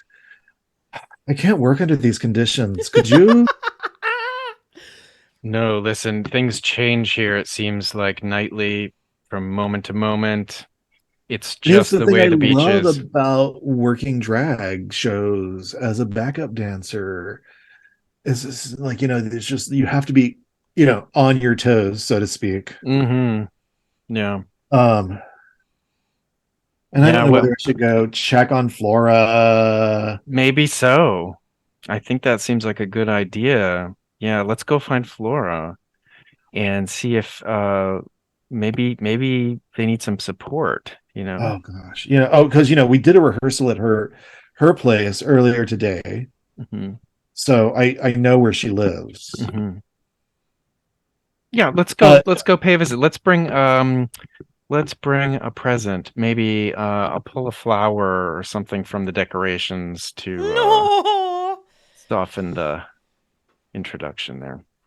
Oh, so he looks at you appalled for a second. It's just like, we're gonna need at least 3 flowers. She's really Yeah. Oh my God, you're so right. What am I Least. doing? Even. Yeah, we pull a little bouquet together from from drink ornaments and whatever decorations. And yeah, he goes through sort of the roses that you've like picked up, and it's like, no, we need yellow. And so he picks up some yellow ones and goes, yellow is for friendship. Right. He takes the red one that you were holding in the little makeshift bouquet. It's just like, puts that in your pocket and says, red is for attraction. Oh, me wow. Oh yeah, blush. Full blush. Mm-hmm. Scratchy And coat just Billy. And then just in the cutoffs he was dancing in, and in the body glitter he was dancing in. Yeah. And then gathering up his fans, because they're my fans. They made me bring my own fans. They made you bring your own fans. The disrespect. Well, you also, you just, you have a feel for your own fans. Yeah. He gathers us up and is like, all right, let's go. Let's pay a little visit to Flora's place. Let's do. Are y'all kind of reconvening here, or do y'all want to take a slightly different set of routes? Or Well, I was going to ask Game Master. I'm not sure what to call you in this setting. I always go by GM or Game Master. Okay, GM. Since I've been coming to this beach every summer for about 50 years now, would I know where she lives? Because in that case, I wouldn't take Solomon back into the club. I'm sure you're also a big enough drag fan that you have seen. Yes. You've seen Flora. Yeah, you've been around. You know the major drag queens in the clubs here, and the drag kings working the clubs here. I've So yeah, I think there's no reason that like someone who's drag aware would not have seen Nolan coming out of a particular place. Okay. Just to the east of the main walk. So I'd lead Solomon in that direction then, and if Moo comes out looking for Flora at the same time, then we'd bring her along. Can't leave Moo unattended for too long. Yeah. She needs a minder. So y'all can see Tomas and Billy walking that way. Are you going to say hi and reconvene, or are you? We can throw us all together. Yeah, That's easy. Yeah. Okay. I was going to say. I was just wanting to know. Or are you going to leave Tomas and Billy to their own devices? Well, does Tomas have an air of he wants other people around, or is he like, shh, don't? No, I'm too oblivious and enjoying the moment and the shared mission with my crush. So when I see also, them, they're strangely like holding a small bouquet of yellow roses, and Tomas has a red rose in like. Tomas, is it a t-shirt or is it like a Hawaiian shirt? What are you wearing tonight? I am actually wearing, a little club shirt. So yes, it has a pocket. Yeah. Okay. Yeah, I'll see them and I'll just say, slow up, let them let birds have their space. We can amble up slowly, and a nice stroll in the evening air is good for the constitution. That went right over Moo's head. She's jumping right into that couple's moment. Great. Yeah, just like the Kool-Aid man bursting through the wall. Moo is there. She's probably in between them. It's like, so is Flora? Is Flora like you guys too? Like, does Flora turn into cats, or is Flora like me? It's like, no, I was just wondering, like, is Flora special too? Or is Flora like vanilla like me? I'm actually here this summer because I was going to be on the touring company. I think it's still technically 2 years away, but we'll go with it. Sure, yeah. I was going to be on the touring company, but then I was like, like I'm still young, and I don't really want to spend my whole summer traveling to Cincinnati. Sorry to all the viewers in Cincinnati, traveling to small towns and mid-sized cities. I want to be at the beach because it's summer, right? Are you special too? I'm just trying to get my classifications in order. Like, do you turn Moo, into darling, cats? moo, darling, moo, darling. Come over here. Come over here. No, I am an equity member. Okay, so you are special. Yes, Moo, come over here, darling. Come over here. Come over here. Moo. Is Flora special? Would you at least tell me that before we get to their house? I don't really think there's a drag queen union. They're more like freelance independent contractors. I really think they should organize. I'm gonna just grab Moo by the back of her shirt and yank her back. Tomas is issuing a little, like a low moan, like a. Oh my God! Now Tomas is mad at me. I was asking questions. Moo. Not everyone here is like, and I'm gesturing between me and Solomon in a very low voice. Some people are like you, and we can't be talking about people like me and Solomon here in front of them. Is it too much for me to ask why? Because So- sometimes they like to put us in freak shows Oh my and god. circuses and make us stay in places we don't want to stay. Moo, Or chases out of because town. we're so different. Okay, so last point of clarification, and I promise I'll leave it alone. So the majority of Roseville Beach isn't like you guys? The ones of us who live here long term are. How For the the hell did I most end up part. in a house with 3 of you then if it's not the standard and she Because is... you're not from here, Moo. I- I come back here every summer because I was born here. The others are here because they want to be here or they've been here a very long time. And sometimes we get people like you who come here for, well, the gay. And then they stay for the gay. And that was if really you're gonna be straightforward, but okay. I don't do And if anything you- straight, dear. and if you're gonna possibly be here long term, especially for the gay, you gotta learn when it's safe to talk about the gay and when it's not. Just like when you were back home, there were those you didn't talk about your interest with. You kept it to yourself. And I know how crushing that was. Okay. We're safe That to be also- ourselves here, but we're not safe to be ourselves in front of everyone because there are Hmm. always going to be people who don't want you to be yourself, whether it's who you love, who you are, or being a strange creature from another dimension or under the water. You have to be Or- discreet, Moo. Mm-hmm. Okay. No, I understand. Just having this conversation quietly in the background while Tomas is flirting with, or rather being flirted with, with. and probably being awkward about it the whole time up ahead of us. So And- last time I'll ask, is Flora special? I feel like that's important to know before we go to their house. Well, None of that's you- what was something we're going to find out. We're going to have to figure that out.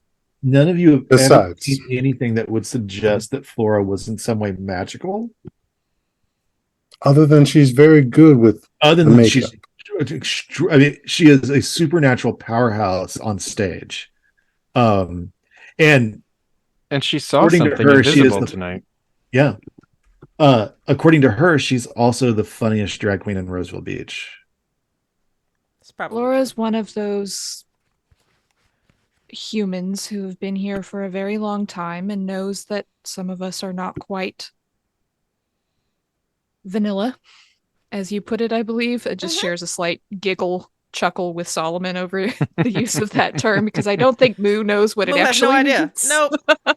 Damn sure doesn't. But she knows, some other long timers know, people like you know. She understands, but she's not one of us. Got Put it. it this way. You're vanilla. Rhea here is cherry swirl. I'm rocky road. Vanilla, face. cherry swirl, rocky road. She's trying so hard Cherries to and- bridge a gap that's just not there for her.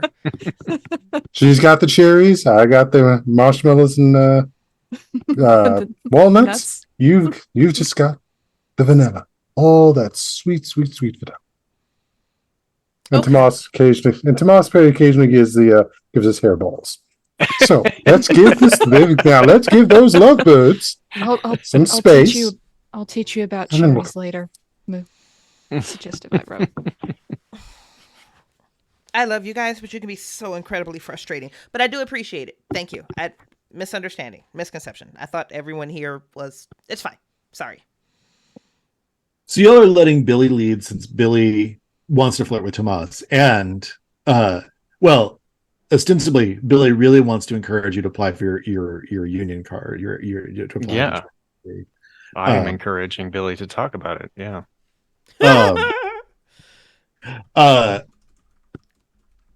And Billy sort of turns on to Ocean and then comes to the first turn and then starts to turn again. And that is when you see something, Moo. And now, like, this is the time of day, like right at sunset. when birds are sort of rushing to like join their crews, flocks, murders, whatever you call them, before it gets dark and they can't see they can't see to find each other anymore. So you're used to seeing things sort of out of the corner of your eye dart across the sky right about now, just because it's like, oh my gosh, I've got to find my group and stay, can't stay out too late because I can't see. So all the birds of Rose Island are sort of being noisy and finding each other. And then something that's way too big to be a bird sort of flies by out of the corner of your eye. And as you would swear, you know how if you see a mouse, it's really good at like staying in the corner of your vision and running really fast, so that it takes you a few minutes to process the fact that you just saw a mouse. It's kind of like that experience, except it's not so small, but it is moving pretty quickly. And just at the corner of your eye, you could swear that you saw a young man in something that looks like a little Lord Fauntleroy costume, like a Victorian like aristocrat's like cravat and jacket and nice trousers, with like, but the young man's version, the young kid's version, like with the pull-up stockings and nice shoes, fly by the corner of your eye. You could swear that you saw that, but now that he's past the trees, you could swear he just out of the corner of your eye fled like a house right into the middle of the darkening block. There's a lot of trees on Flora's sort of stretch of boardwalk. So the sun going down is it's getting darker here than it would be on the dock or like, one of the bar balconies or something like that, just because the shadows are getting really long. But you're almost 82% certain that you did not just imagine that. Specificity matters. Yeah. 82%. 82% is beyond my 70% margin of maybe this is just weird shit that happens here every day and it's just me being weird. 82% is above that 70% line. So the second she sees it, she's going to reach a hand out to touch the elbow of Chocolate Swirl. And hey, Chocolate Swirl? No, what were you? Rocky Road? What did you just call your whatever? What is that? And she's going to point at nothingness at this point, but she's very deliberate. It's like, what is that? And I think both Rhea and Solomon see some shadowy sort of passing, like almost like a trail, like a little bit like a jet leaves behind it in the air, of something magic having just passed sort of along the trees, almost to the house. It seems to be going towards the house that Billy is leading you to. I'll look at Rhea and said, we better move. Quick. And I'll tell me what it is? Break out into a run. Oh, we're running. Okay. Billy is still on and no matter how often I use it, I will never get used to body glitter. Like, this isn't even the most body glitter I've had on. It's just like, it's so hard to like get it all off, and it gets in your hair and your eyelashes and your eyebrows. Look, it's leaving a trail behind us. Look at this. It's Tomas! They're running. And Rhea is running past Billy. And then all of a sudden about polluting my ocean. Yeah, Rhea, Solomon, and then I think followed by Moo, it sounds like. Yeah. Are scampering past you on the boardwalk. And like 3 people on a boardwalk is really crowded. It sort of forces you into Billy's personal space right there for a second. Oh, me? Yeah. Oh, that's too bad. While they run there's a moment where Solemn basically shoves you into Billy. Perfect. And Rhea's on the other side, elbowing Billy slightly into Tomas. I'll exaggerate the fall and just sort of like hang on Billy. I actually think it's a good idea to hold Billy back a little bit, because I know that they're going to do something where maybe a little scouting first before the normal shows up. So I'm hanging off Billy and enjoying that moment. Billy was just about to like ring the little doorbell on the edge of the house. Oh, that close. Okay. Yeah, Yep, you're we're right right there. there. Yeah. Okay. Uh, Well, I'll still enjoy the moment. you scamper past him, and there's like this sort of like wood fence gate. You can see sort of like through the slats slightly. There's a little bit of a house. Like I said, everything is starting to get purplish and dark as the sun goes down. I think y'all had a little rain in the afternoon, and so that's making the sunset rather purplish and dramatic. Um, and but there are lights on in Flora's house, and there seems to be at least two or three people in there.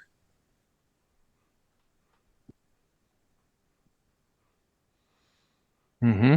Are we getting that feeling, the feeling of magic or of power, Solomon and I, that we were following? Uh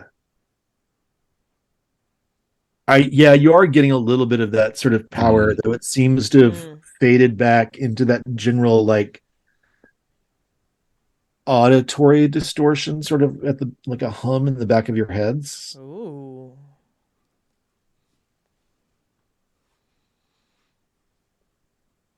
I will look at Rhea and gesture to the front, and I'll motion that I'm going around the back. As always.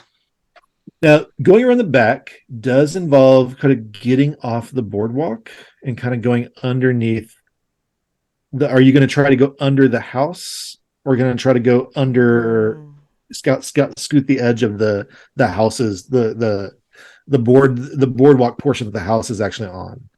I'll scoot the edges of it. I mean, this. Hey, I've gone through rice paddies and undergrowth and had things on my face. This is nothing. And with rain this afternoon, it's a little marshy underneath the house. Yeah, this is nothing new. Now you can see it looks like Flora has like a laundry room at the bottom level under the marshy area, but it looks like that does not there's not like it doesn't look like there's stairs that would get you into the house from there. It looks like she has the setup where you have to like come outside and then go under the house to get to the laundry room. Rather than like having a laundry room that has like a stair up into the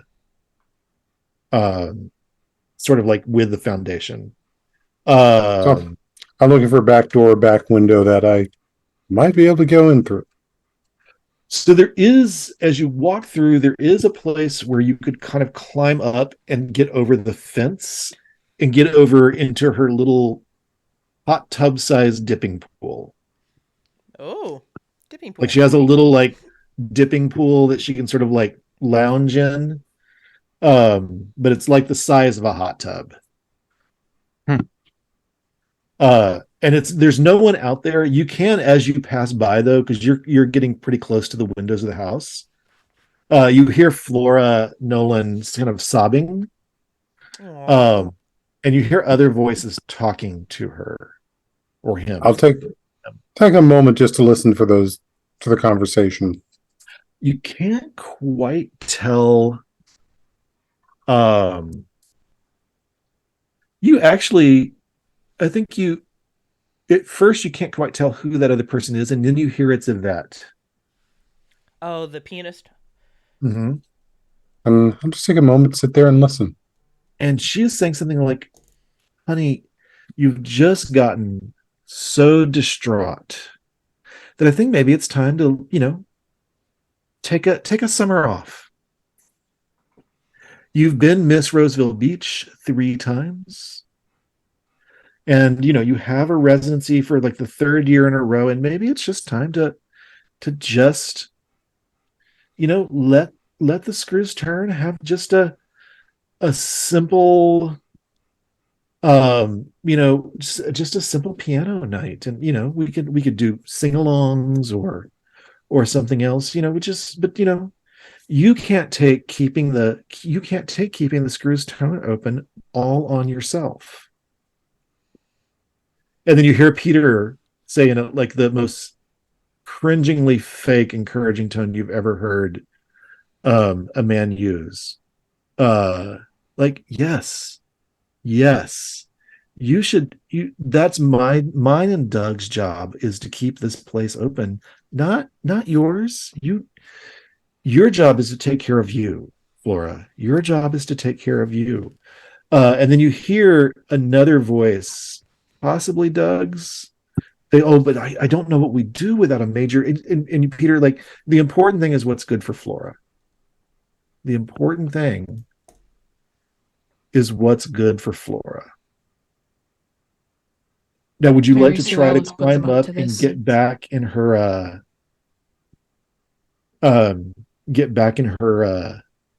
backyard? Or are you going to go back and rejoin the group? Or sort of what's your plan now, Solomon? I'll still head for the backyard.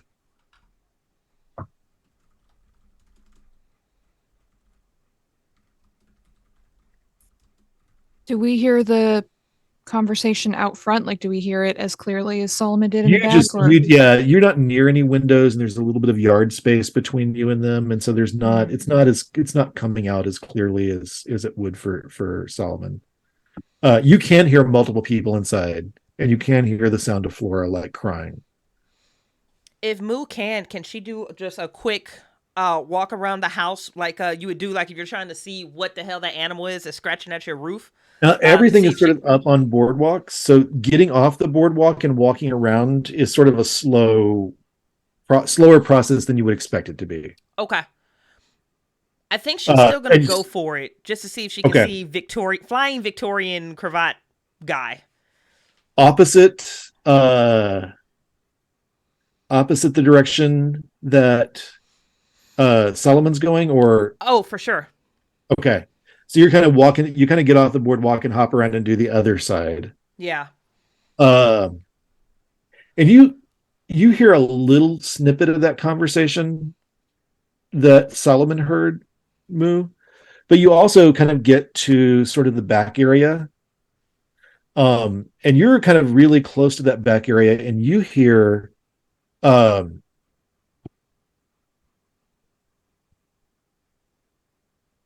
footsteps. At first they sound like they have to be footsteps. They can't be hooves. Hooves wouldn't make. Who would have hooves? And who would have? And you're from Montana. Who would have two hooves and be pacing? Like, and this is not like a horse or cow or deer with hooves, because you're just hearing two steps at a time. You're not hearing two strides of four legs. That is peculiar, but weird shit goes down to Roseville Beach. Pacing back and forth. And when you're paying attention to that and trying to figure out if they're hooves, you get this thing that smells like your grandfather's cigars. But like kind of sweet and kind of incensey. Can she identify I don't where know she's which of your roommates. I don't know which of your roommates doesn't burn cheap incense periodically. Yeah. Because it's the 70s. It's 1979. Yeah. But it smells a little like your dad's cigars plus incense, but only when you're paying attention to the sound of something moving back and forth in the backyard. But you have the same thing. You can try to climb up, or you can try to going around the back. You might be spotted in Solomon. Going around the back, you might be spotted by whoever's holding like a garden party out the back of the place behind Flora's on the walk over. But you can certainly run that risk. You can try to go over. You can try to rejoin the group. Solomon, what would you like to do? I think I'll check with you first. Given what I've sensed, I am definitely our garden party be damned. Are you going around the back, or do you want to try to climb up along the side? I'll climb up along the side. Okay, yeah, there's unlikely to get spotted by the garden party. That may be like something that if things get sketchy, you also know you absolutely do not want anyone to panic and call the police at any point. That is never a thing that anybody wants to have happen on Roseville Beach. So not going along the back is probably a smart thing. Since you are a you're a daddy, Solomon, so you're kind of an imposing figure. Yep. When you go sliding over the top of the fence. But we're gonna do this non-magical roll for getting over, because this is one of those kind of pointy wooden fences. Oh yeah. Mhm. And it's the 70s, so people have not learned to like saw the tops off so they won't be disaster magnets. They're not Hey, up to I've- code. Hey, There's I've no been code. What I've been in code? the jungle with Burmese tiger traps dealing with problems and poisonous Yeah. snakes. A 1970s fence? Oh, please. So you're a sleuth, you're amazing. You get one die all the way already. You're not injured and scared in any way, much less in any way that would inhibit you from climbing over a fence. So it's a second die. What backgrounds do you have, real quick there, Solomon? I think, if I Let's remember see. correctly, you have Have the magic shop, the liberal arts, and the gardener. So I would say the gardener because I'm used to being out in the sort of bramble. yeah, you had to, well, so you've had to scramble over like imposed fences and things like that to, like, well, also you've had to work on the top of fences because people those vines that are meant to dramatically droop over Right. the fence. And you've had to like climb up there and cut them back because Mhm. everybody plants mile a minute vine, not Yep. realizing the name is literal. Hmm. They actually only grow half a mile a minute. I've had that in the backyard. So yeah, you've had to like do the vine clearing of people who bought all their plants at the Bad Idea plant store. Yep. But looking at those skills you've got, I feel like we're going to stop with that background because I don't see skills there that are going to help you climb up. So far we've got 4 along there. 1, 2, 3. Oh, yep. I think we've got 1, 2, 3 so far. I don't see relevant skills. Don't quite have a golden opportunity. Nope. I mean, you have a. It's not a bad opportunity. But it's not quite a golden opportunity. You're not getting help from an ally or PC or NPC. You're not getting help from much of anybody right now, and you don't know you're protecting somebody yet. So we're going to stick with those 3 dice. Sadly, those 3 dice would be other. You're going to need 2 of them. One to go on goal of getting over the fence like quickly and quietly. I assume getting over quickly and quietly are both the goal here. You're not trying to make a dramatic pounce entrance. And you're trying not to get injured. So you're going to want to place 1 there. If you have another good result of 4 or better, you may want to place it on that clue table, which would kind of help you. That's the Scooby-Doo moment clues. The ones that, like, you're just kind of walking along and all of a sudden there's a receipt that's, an important receipt. Well, at this point, for my goal of getting over the fence being unseen, I have a 5. And not getting hurt. And not getting hurt. Okay, so then for my not getting hurt, I got a 4. Nice. And sadly, the clue table came up as a 1. So, yeah. Well, so no extra clue, but you do get to the top of the fence, and you see the guy who was with Marcos. Except it's not exactly the guy who was with Marcos anymore. He's sort of lost the like detective daddy glamour. He's still got the big old barrel, but he has sort of a baby face naturally, and some odd sort of like baby goat horns kind of coming off the top of his head. So cute. And he does have hooves. Febe.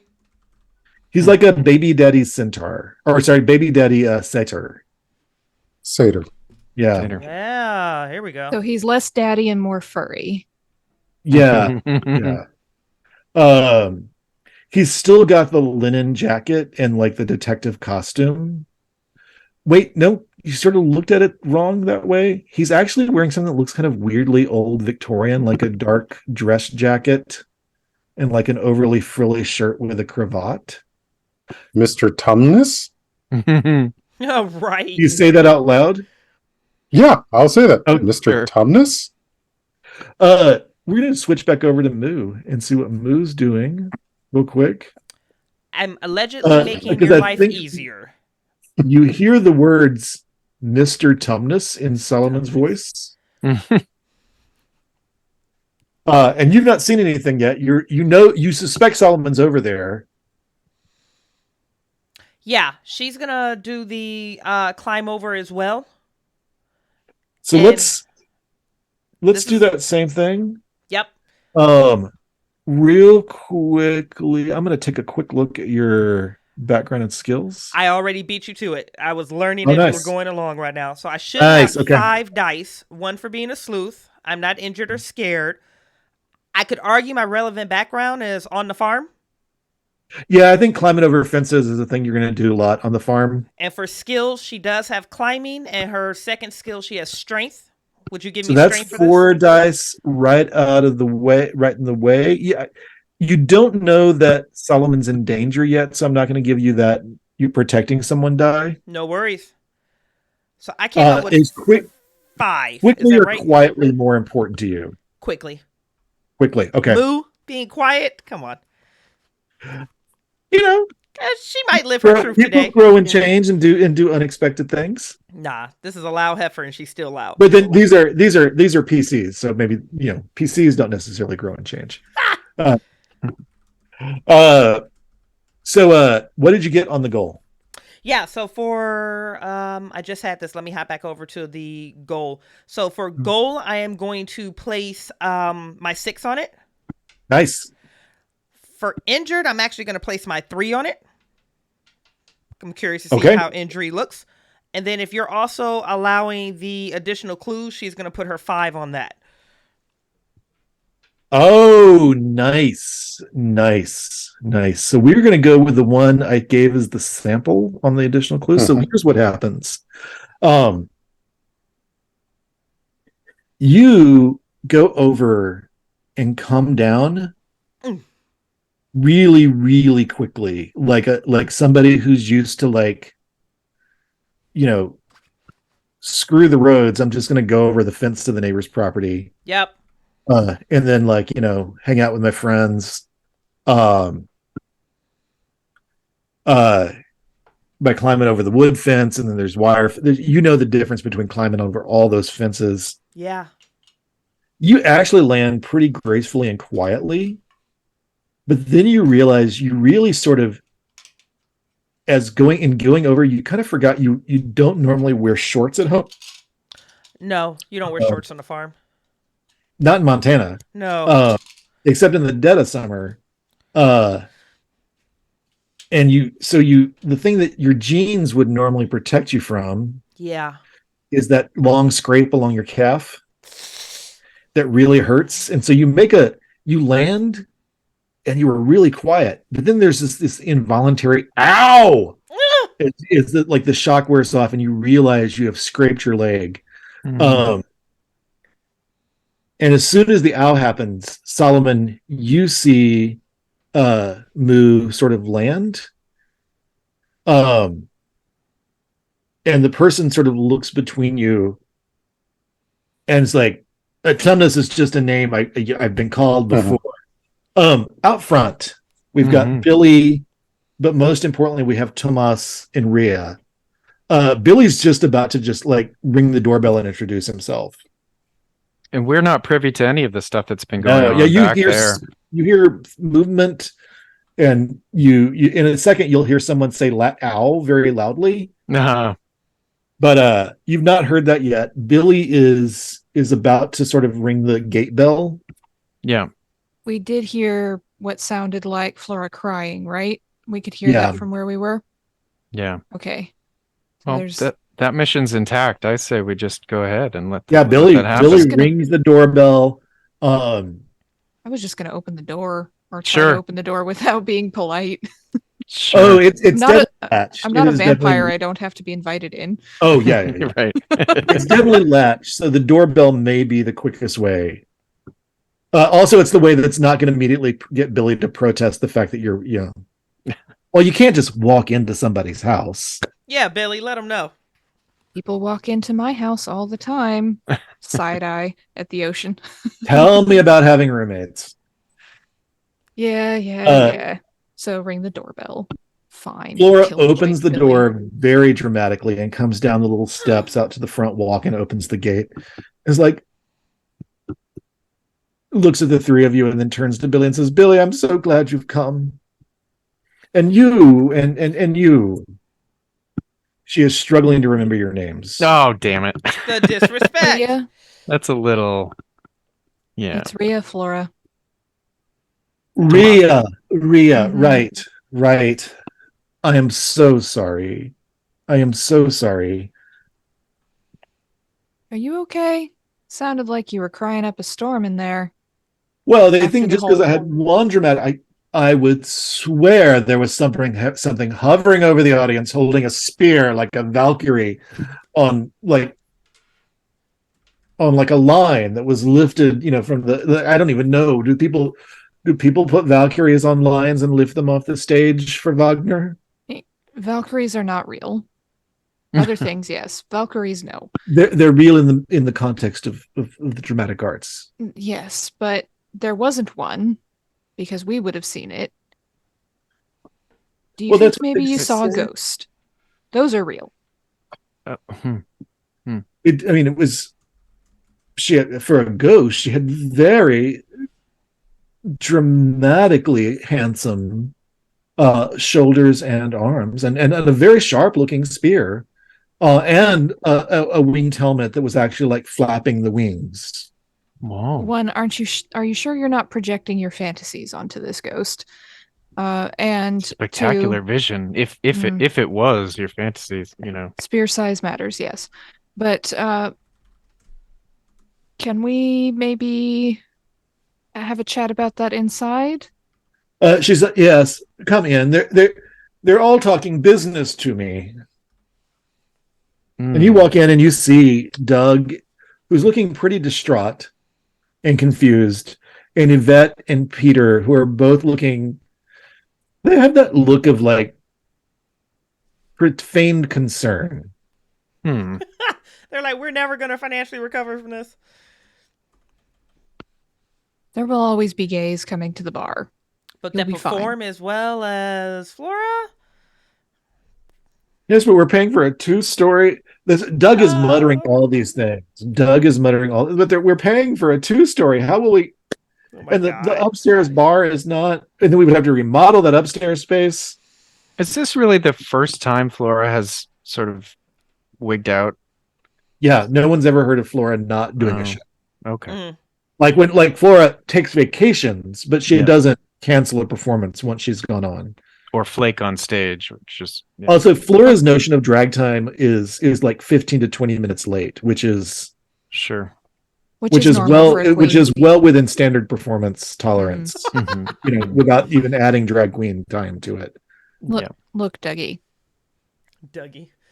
Everybody has a bad day here and there. Flora's on her 3rd year here and has never had one until this evening. I really think you lot are overreacting, Dougie. And she says that because she knows he doesn't like being called Dougie. Pushing buttons. Yeah. I'm over. I said I think Flora should just relax and then come back on as soon as you're ready. Flora, that's when you come back on. But I don't want to cancel your contract for the summer because, frankly, I don't know what we'll do without you as our resident drag queen. You're a really important part of our. We could up your salary. We could definitely up your salary. And Peter's no. If Flora needs the summer off, we should just be willing to cancel this contract. Is that what you want, Flora? Shush, Petey. Dougie and Petey is what I call them because I hate them both. Is that what you really want, Flora? I don't know. Moo, back there, you realize, because I forgot to give you your clue, so we're going to have a dramatic flash away. As the fawn is looking at y'all, and then you realize you were standing on one of those little handwritten bookstore invoices.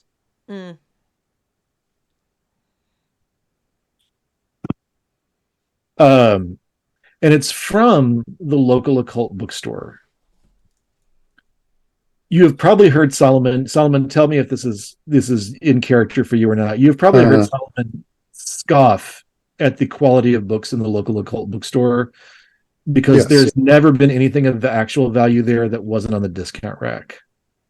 Yes, I Like have. anything that would actually be useful and or dangerous is sitting on the deck on the discount rack for like 50 cents. Mm.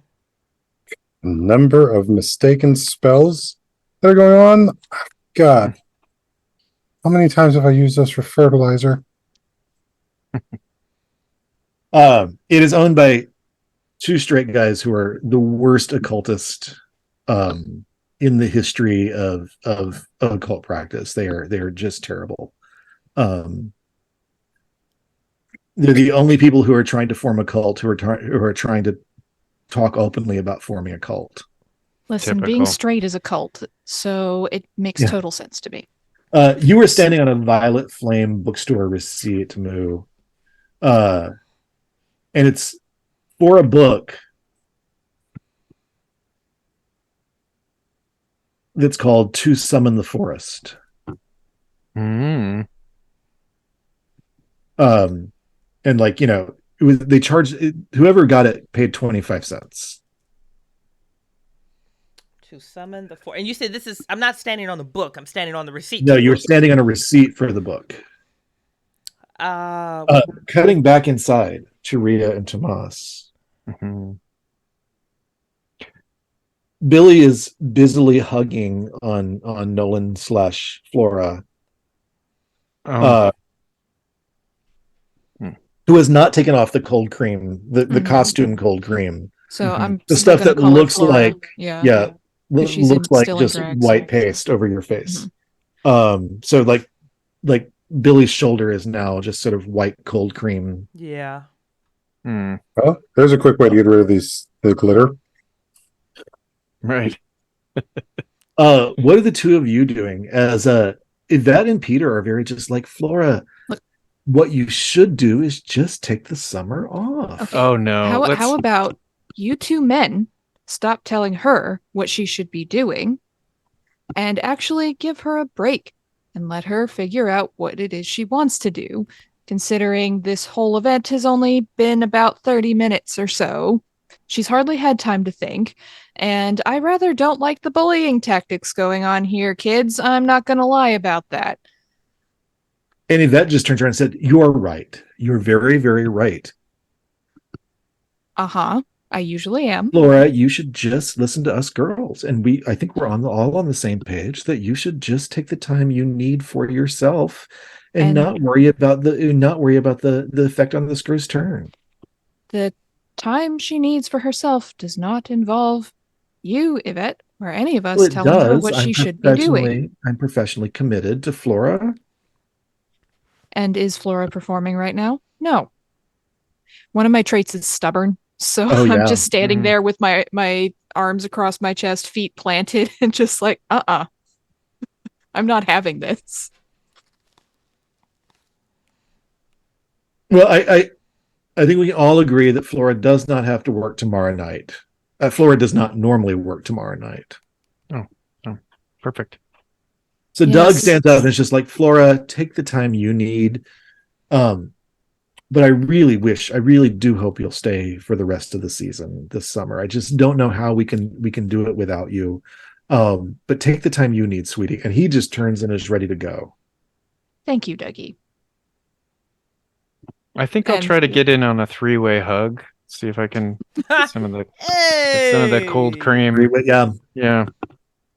Just so happens the and- way and- she's sitting means you have to bend, and so your arm is kind of halfway around Billy's ass, you know. Yeah. Well, what happens The happens. two of you would make such good backup dancers together.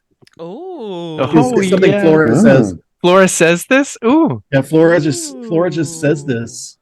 Oh, And yeah. immediately if that's like, "But you don't have to go on anytime soon. You should just relax. We can do a show. We can put something together." Oh, yes. I would love that. I think I have plenty of choreography ideas that we could toss around. Out And back. of course, and in your ear, you hear Karen Carpenter's When Birds Appear. Oh, that's out back. The fawn looks at the two of you.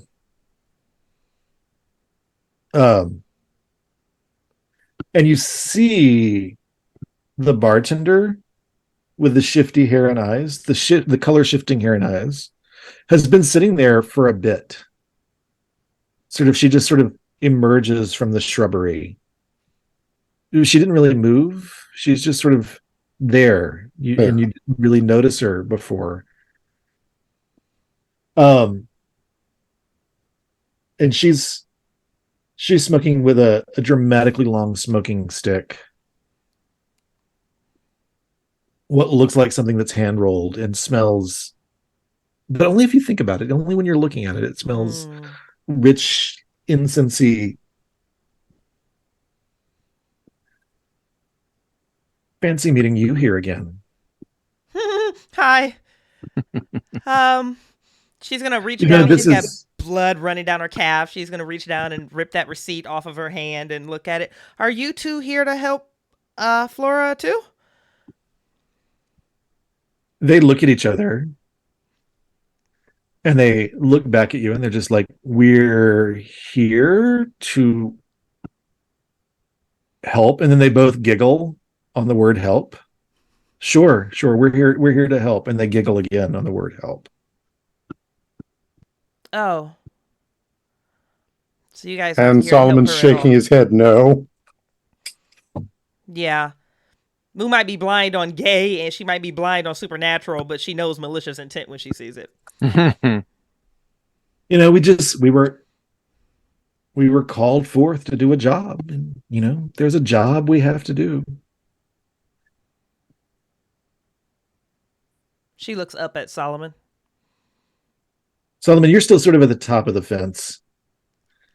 Unless you want to sort of like slowly get down in a very, now that everybody's seen you. I will skip down slowly, taking much more of a crouched, ready to cautious, primed to maneuver stance. Nice. They're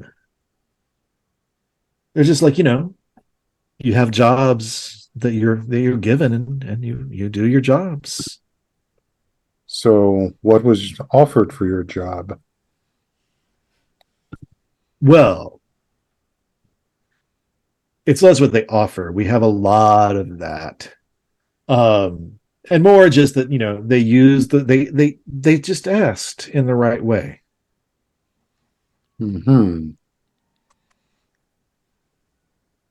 What was the job? Or is the job? Also the fawn cuts in is like, also, they said if I wanted to steal Marcus, I could steal Marcus. The kid I was with. Mm-hmm. Yeah, and I'm sure that goes against certain rules of free will. Although I know some others wouldn't mind that too much. I mean, just like, it's like the person who hired us freely offered Marcus to us.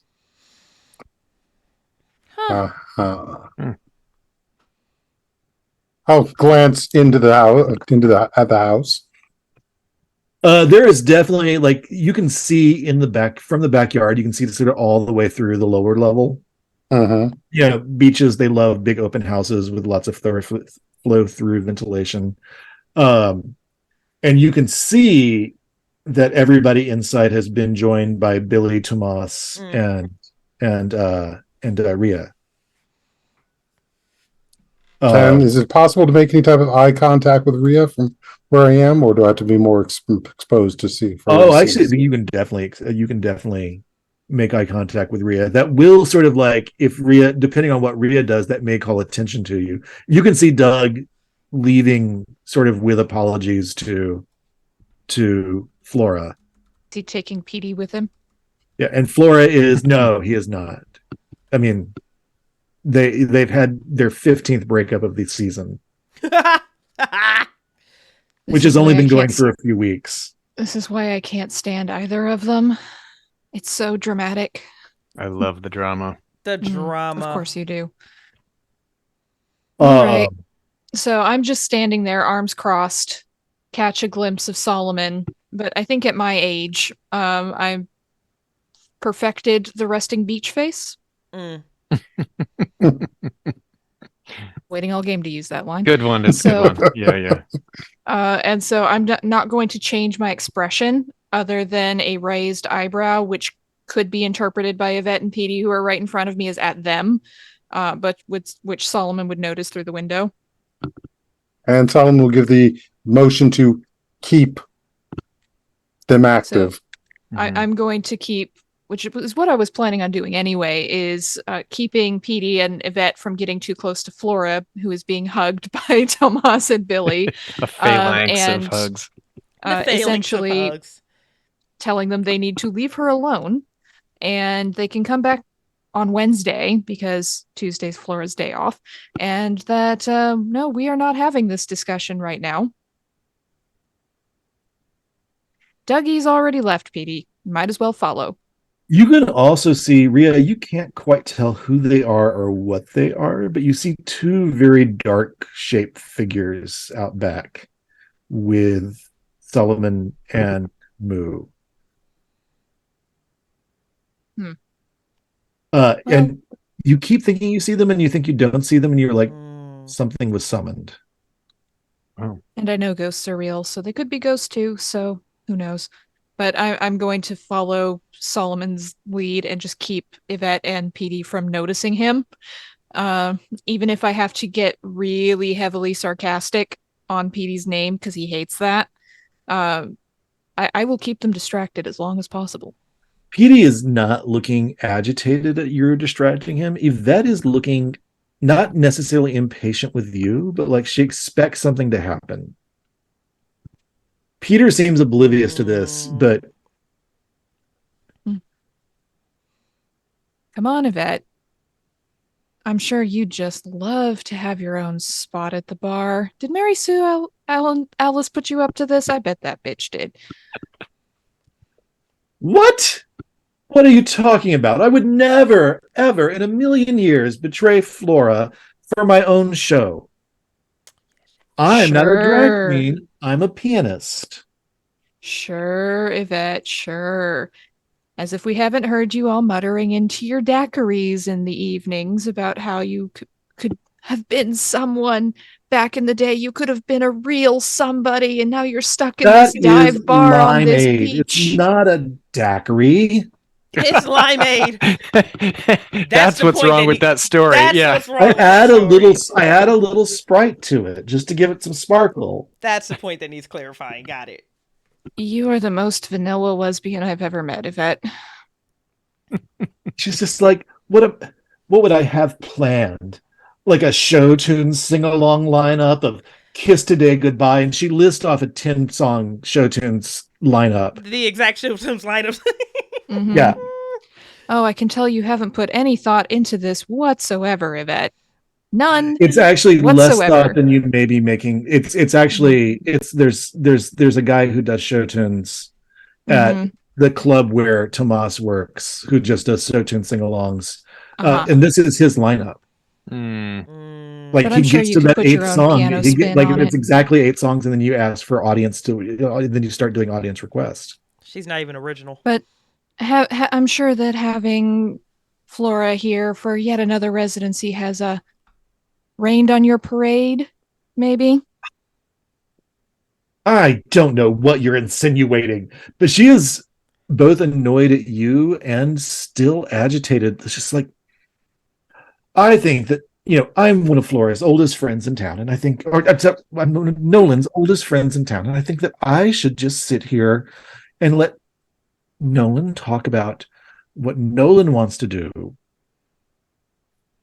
And we don't have to have this conversation right now. No, you don't.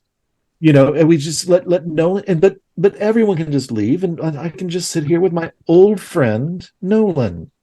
I'm sure Flora really appreciates being called old. That's every drag queen's favorite thing, is being called old. immediately breaking the tears and every other emotional reaction she's having, Nolan starts crackling and just like, you're good. I hire you to write material for me.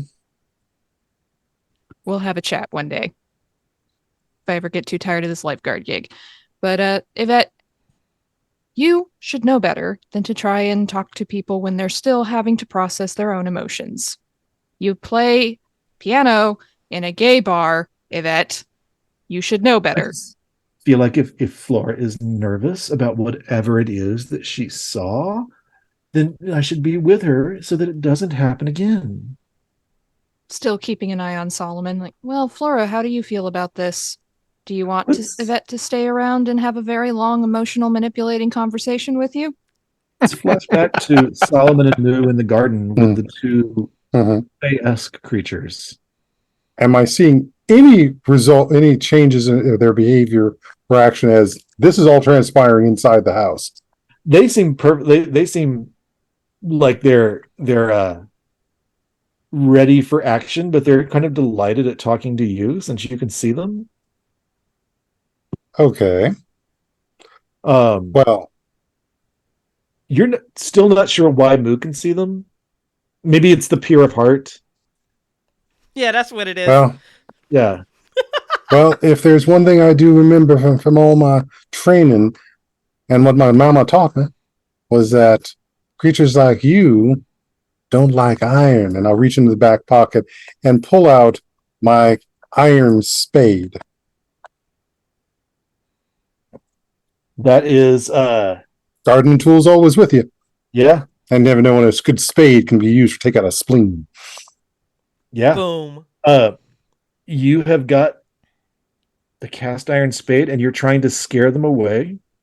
I think this is risky though, because they might decide to start playing back. I don't know if there's spirits here. So you're a sleuth, so you've got one die automatically. You're not injured or scared yet in any way, unlike poor Moo, who's got a scraped knee as an injury. I have my witch background and I guess my sorcery background or sorcery skills. I feel like there's a really good use of sorcery right there without actually casting a spell. Nice. That's okay. I feel like so. Yeah. So you have the. I feel like really you've got your magic shop background. You've seen lots of little books on like scaring away Fae spirits. And just a heads up, guys, we're at a 10-minute warning mark. Yep. And I've got one of the other investigators here with me too. Yep, that's helping. Yeah, you are. You get a help. So why don't you pull that dice? And I think I'm also protecting somebody. You are protecting Flora specifically. You know you're protecting Flora from. So you're also protecting Marcus, who's. Yeah, if he would just wear slightly more fitting clothes. Yeah. So that's at least another 7 dice. Yeah. Jesus. I mean, you can picture him in leather. Oh, we don't. No. He's not in leather. He's going to be in a jockstrap. You can picture him in either leather or a jockstrap, and it's definitely he looks like he would be at home there if you could just get him to stop nerding out every 5 minutes. Would be at home. That's okay. So let's see here. Fives. That size there. All right. So I've got. So for the goal is a 5. Good. I think is it the injury or scare? Let's place them on injury and scare, please. Ooh. Okay. They could decide to swing at you, or they manifest some like terrible glamours. Okay, so the goal is going to. I will say, since you're helping Moo, you could also be affected by this roll. Since you're helping. Okay. No, that's how that works. Yeah. Okay. So then I'll put the goal at a 5. Mm-hmm. I'll put the scare at a 5, and I'll put the injury at a 3. Here we go.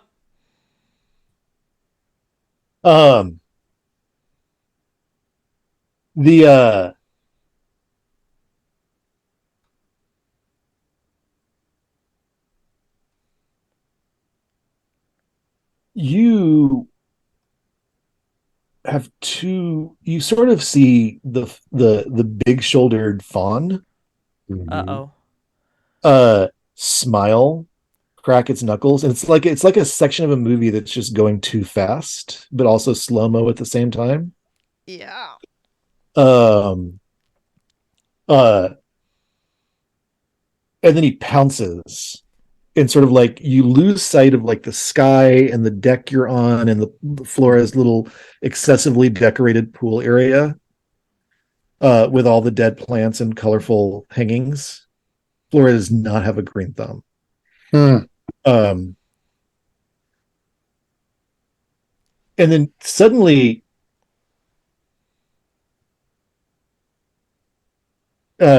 Moo, you found yourself with a really sore spot. You're aware of several things all at once, Moo, as you sort of move to intercept him. One is that the first thing you notice is that he's disappeared in a puff of smoke. Shortly, weirdly, just as he risks touching the spade. Got a little too casual. Mm. But you notice, possibly before Solomon does, that Solomon has like a bite mark on his shoulder. Okay. Or on his upper arm. What's most likely to be sort of like revealed by what you're wearing there, Solomon, tonight? Probably the upper arm. Yeah, upper arm, shoulder. Yeah. And you have a sore spot in the middle of your forehead. So you're having the injury kicked in the head. You have the injury, wounded shoulder, Solomon. Solomon, what you see is like a hoof print. Bruise shape forming right like in the middle of the and I'm going to treat that 5 like a 6 because we're past 10-minute warning at this point. So you got the bonus for the timeout bonus. So but that one is timeout bonus. We're almost out of time bonus to your roll. And the woman who's very attractive to you, Moo, is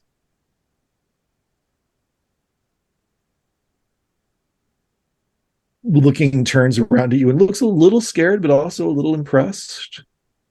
And you see her upset. What? So this is a joint contract, and since my partner is out, I guess that means the contract is canceled. I was looking forward to meeting Marcus, but maybe we can get coffee later. She pats you on the cheek, Moo, in a very familiar sort of way, and then she's gone. So there's still a chance. You see most of that. There is a disturbance from the back of the house. And you see most of that there, Rhea.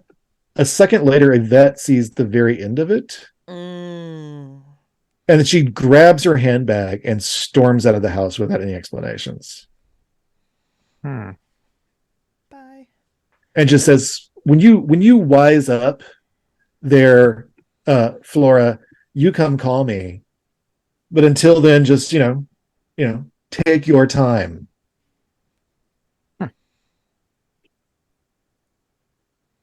Yep, you're muted. Bingo. Here at here at the end of the session, can I work my one bit of magic? Oh yes, definitely. Okay, so leaving Billy and because the stranger doesn't get as many words of power, but does get like a free no roll magical effect.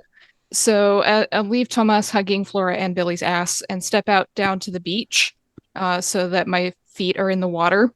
And I am going to work a curse, which is one of my 2 words of power. It's not going to be anything like, hurting her right now or anything. It's just the curse is that as the waves are crashing behind me, every time you set foot on a beach, you will step into a jellyfish. Every time. Minas, that is the most vicious. That's so antagonistic. I love it. That's so petty. Super spiteful. She's gonna get every she's time. gonna get She's going to be living her golden shower dreams all over the time. Every single time for the rest of your life. That is That's so rough. petty. I'm here for it. Gonna have to go entertain in the mountains now. Poconos. Listen, Rhea's 150. She's petty as fuck. Oh my That's gosh. I hope there's an opening at the Overlook Hotel. So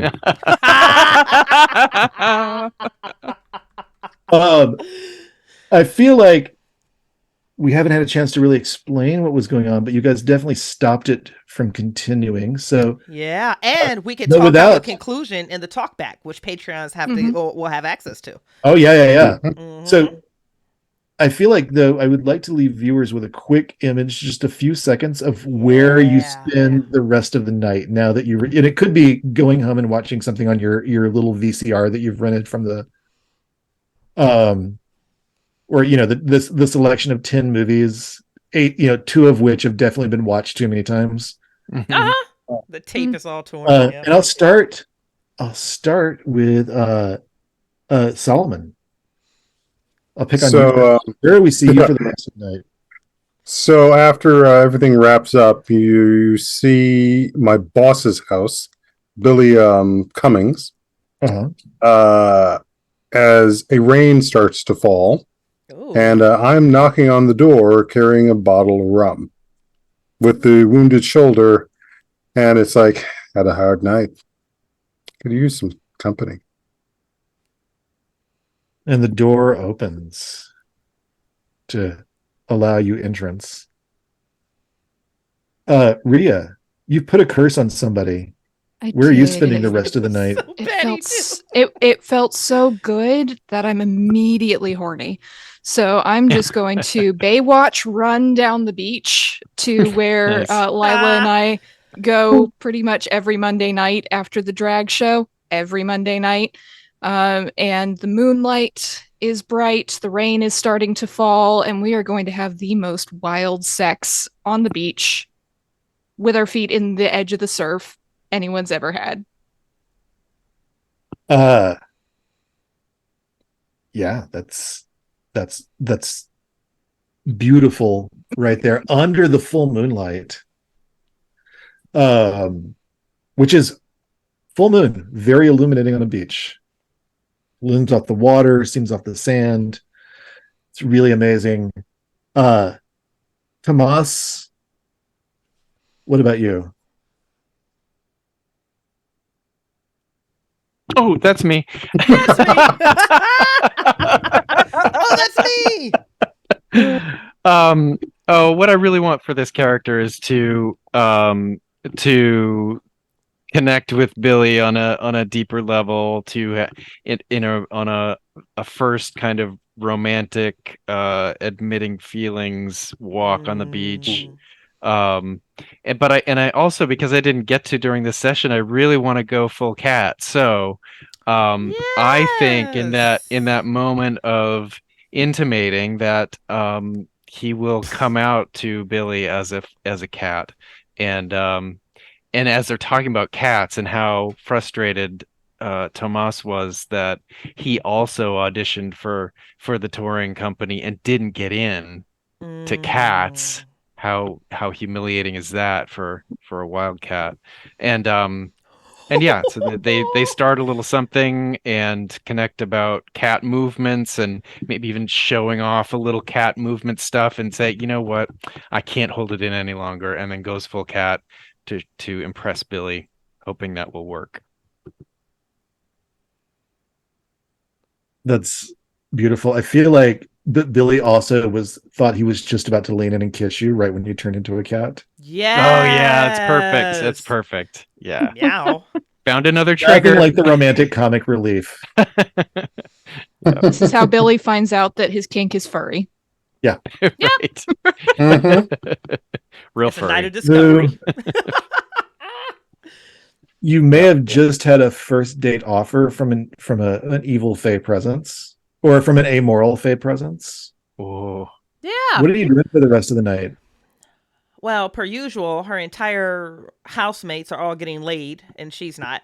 It's super frustrating, but it is what it is. This is not the first time that she's been kicked in the forehead, the chest, the ribs, the stomach by the hoof of some animal.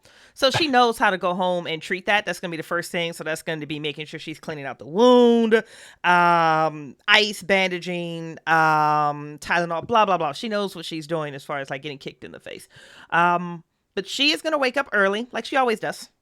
This farm girl, she always wakes up early, and she is going to try to imagine in her head what coffee shop that woman that doesn't have a name, whose eyes change colors, whose hair she can't quite pinpoint, would be most likely to visit. And she is going to be sitting outside of that coffee shop literally before it opens. So are we talking, this is up to you, Moo, the nice coffee at the hotel or the inexpensive coffee at the grocery store? Because the grocery store has like a lunch and breakfast counter. What vibe do I get most off of her? You definitely got like a hotel And that's what she'll be. vibe off of her. There's definitely a fancy vibe. That's where she'll be. She can't afford a fancy bitch, but she's going to do the best she can. Oh, don't worry. I think Got something for that. You're looking the other way when she comes up and sets coffee in front of you and says like, and she's dressed as a server. And she's just like, I love coffee after a good all-nighter. Uh-huh. And then she sits down and talks to you. And I think that's where we're going to end. Oh, I love it. Yo. Oh, I love it. I love it. I love it. And that, Friends of the Symphony, is where our show ends for tonight. Thank you to everyone who joined in or is currently watching the replay. You guys are indeed the best part of waking up, and we sincerely appreciate you. We are going to bang out this giveaway. Drum roll. And Lamb Fam 71. I swear Lamb Fam won something else here before. Congratulations, babe. You are going to be getting a free PDF copy of Moonlight on Roseville Beach. Cast and crew are going to take a brief break, and then we're going to come back and do our post-gala symphony talkback, where we can discuss the clues that we didn't find, some connections. We can talk about our favorite experiences. I really like the mechanics on this one, so I'm looking forward to doing some unpacking on how those dice rolls work and the pools. If you would like access to this talkback or some of the other major goodies that come with being a backer of the symphony, holler at us at patreon.com/Symphony Entertainment. Heads up, we are going to be taking a couple of weeks off because Origins Game Fair is next week for me, and the week following I'm going to have laryngitis and be sick, so we will not be streaming. We will not be, it's inevitable. We will not be streaming for a couple weeks, but, and I just announced this to Symphony backers maybe 20-30 minutes before the stream started, we just landed a sponsorship with Bloat Games. Yes, Charlie. So Bloat Games is going to be sponsoring all of the content that's coming down the pipeline in July for Symphony, which includes a game of Dark Places and Demogorgons, written by Bloat Games. If you would like to see the last actual play we did on the show, Chad is in that one in full face paint and a wig, and it's one of the sexiest things in the entire world.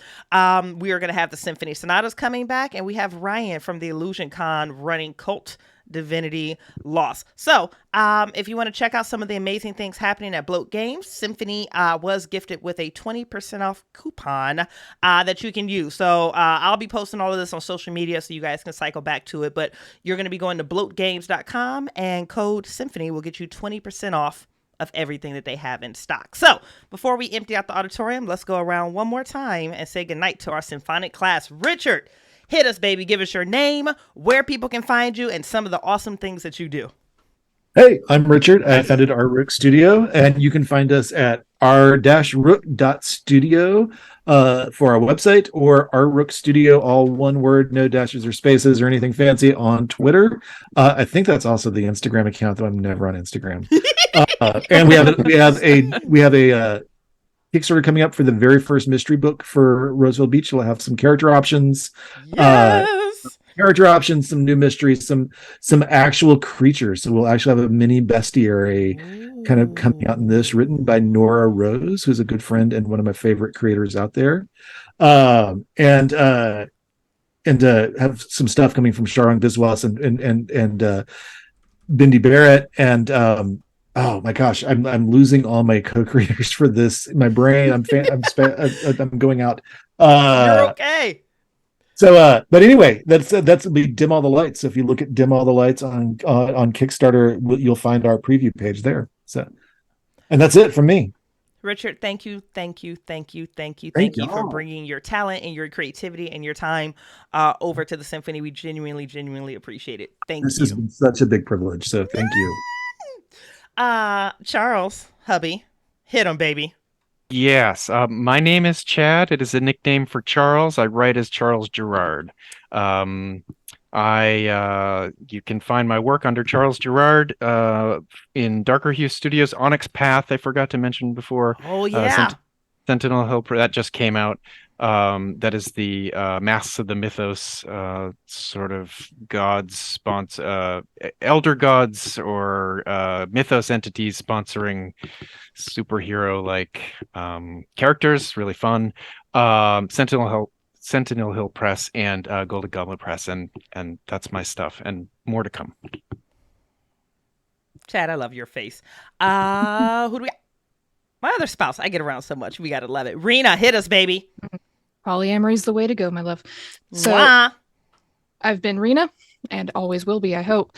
But you can find me and my work on the Old Ways podcast, where I play Call of Cthulhu and where I run a custom Vampire the Masquerade Chronicle, and do a bunch of other wild things. You can also find me on Ain't Slayed Nobody for the Down Darker Trails campaign, along with Bridget. We have a lot of fun, sexy times. And you can also find my Call of Cthulhu scenarios, all 4 of them on Drive-Thru RPG. 2 of them, Jolene and Click Clack, have been run on the Symphony stream as well, so you can check out the video on demand on, I believe, on YouTube, both of them. You got it, baby. If you would like to. Mm-hmm. And check out the latest Bait Al-Azif, where you can find my Trojan War Cthulhu Dark scenario, Die Not Ingloriously. Otherwise, you can find me on Twitter, which is somehow still around at GlitterFayThey, or on Discord on Bridget's server, where I post a lot of thirst traps and also pictures of my cat. Rina, per usual, I love you. Leather Daddy, close us out, honey. I've been your letter daddy for this adventure. Otherwise, I am Perry Clark, licensed marriage and family therapist. You can find me at my podcast, Untying Knots, Minds and Souls Untethered. And yeah, there's a kingpin to that. Otherwise, as I said earlier, if you're a man of color and you're interested in leather and kink, check out onyxmen.com for one of our chapters. We have events going on year-round that lets you get your leather on. Cast, I love you. Richard, thank you. This has been an absolute pleasure. Happy Pride, you gorgeous people. And thank you for joining us for another night at the Symphony. We hope you've enjoyed yourself, and we look forward to seeing you soon. Mwah. Bye, guys.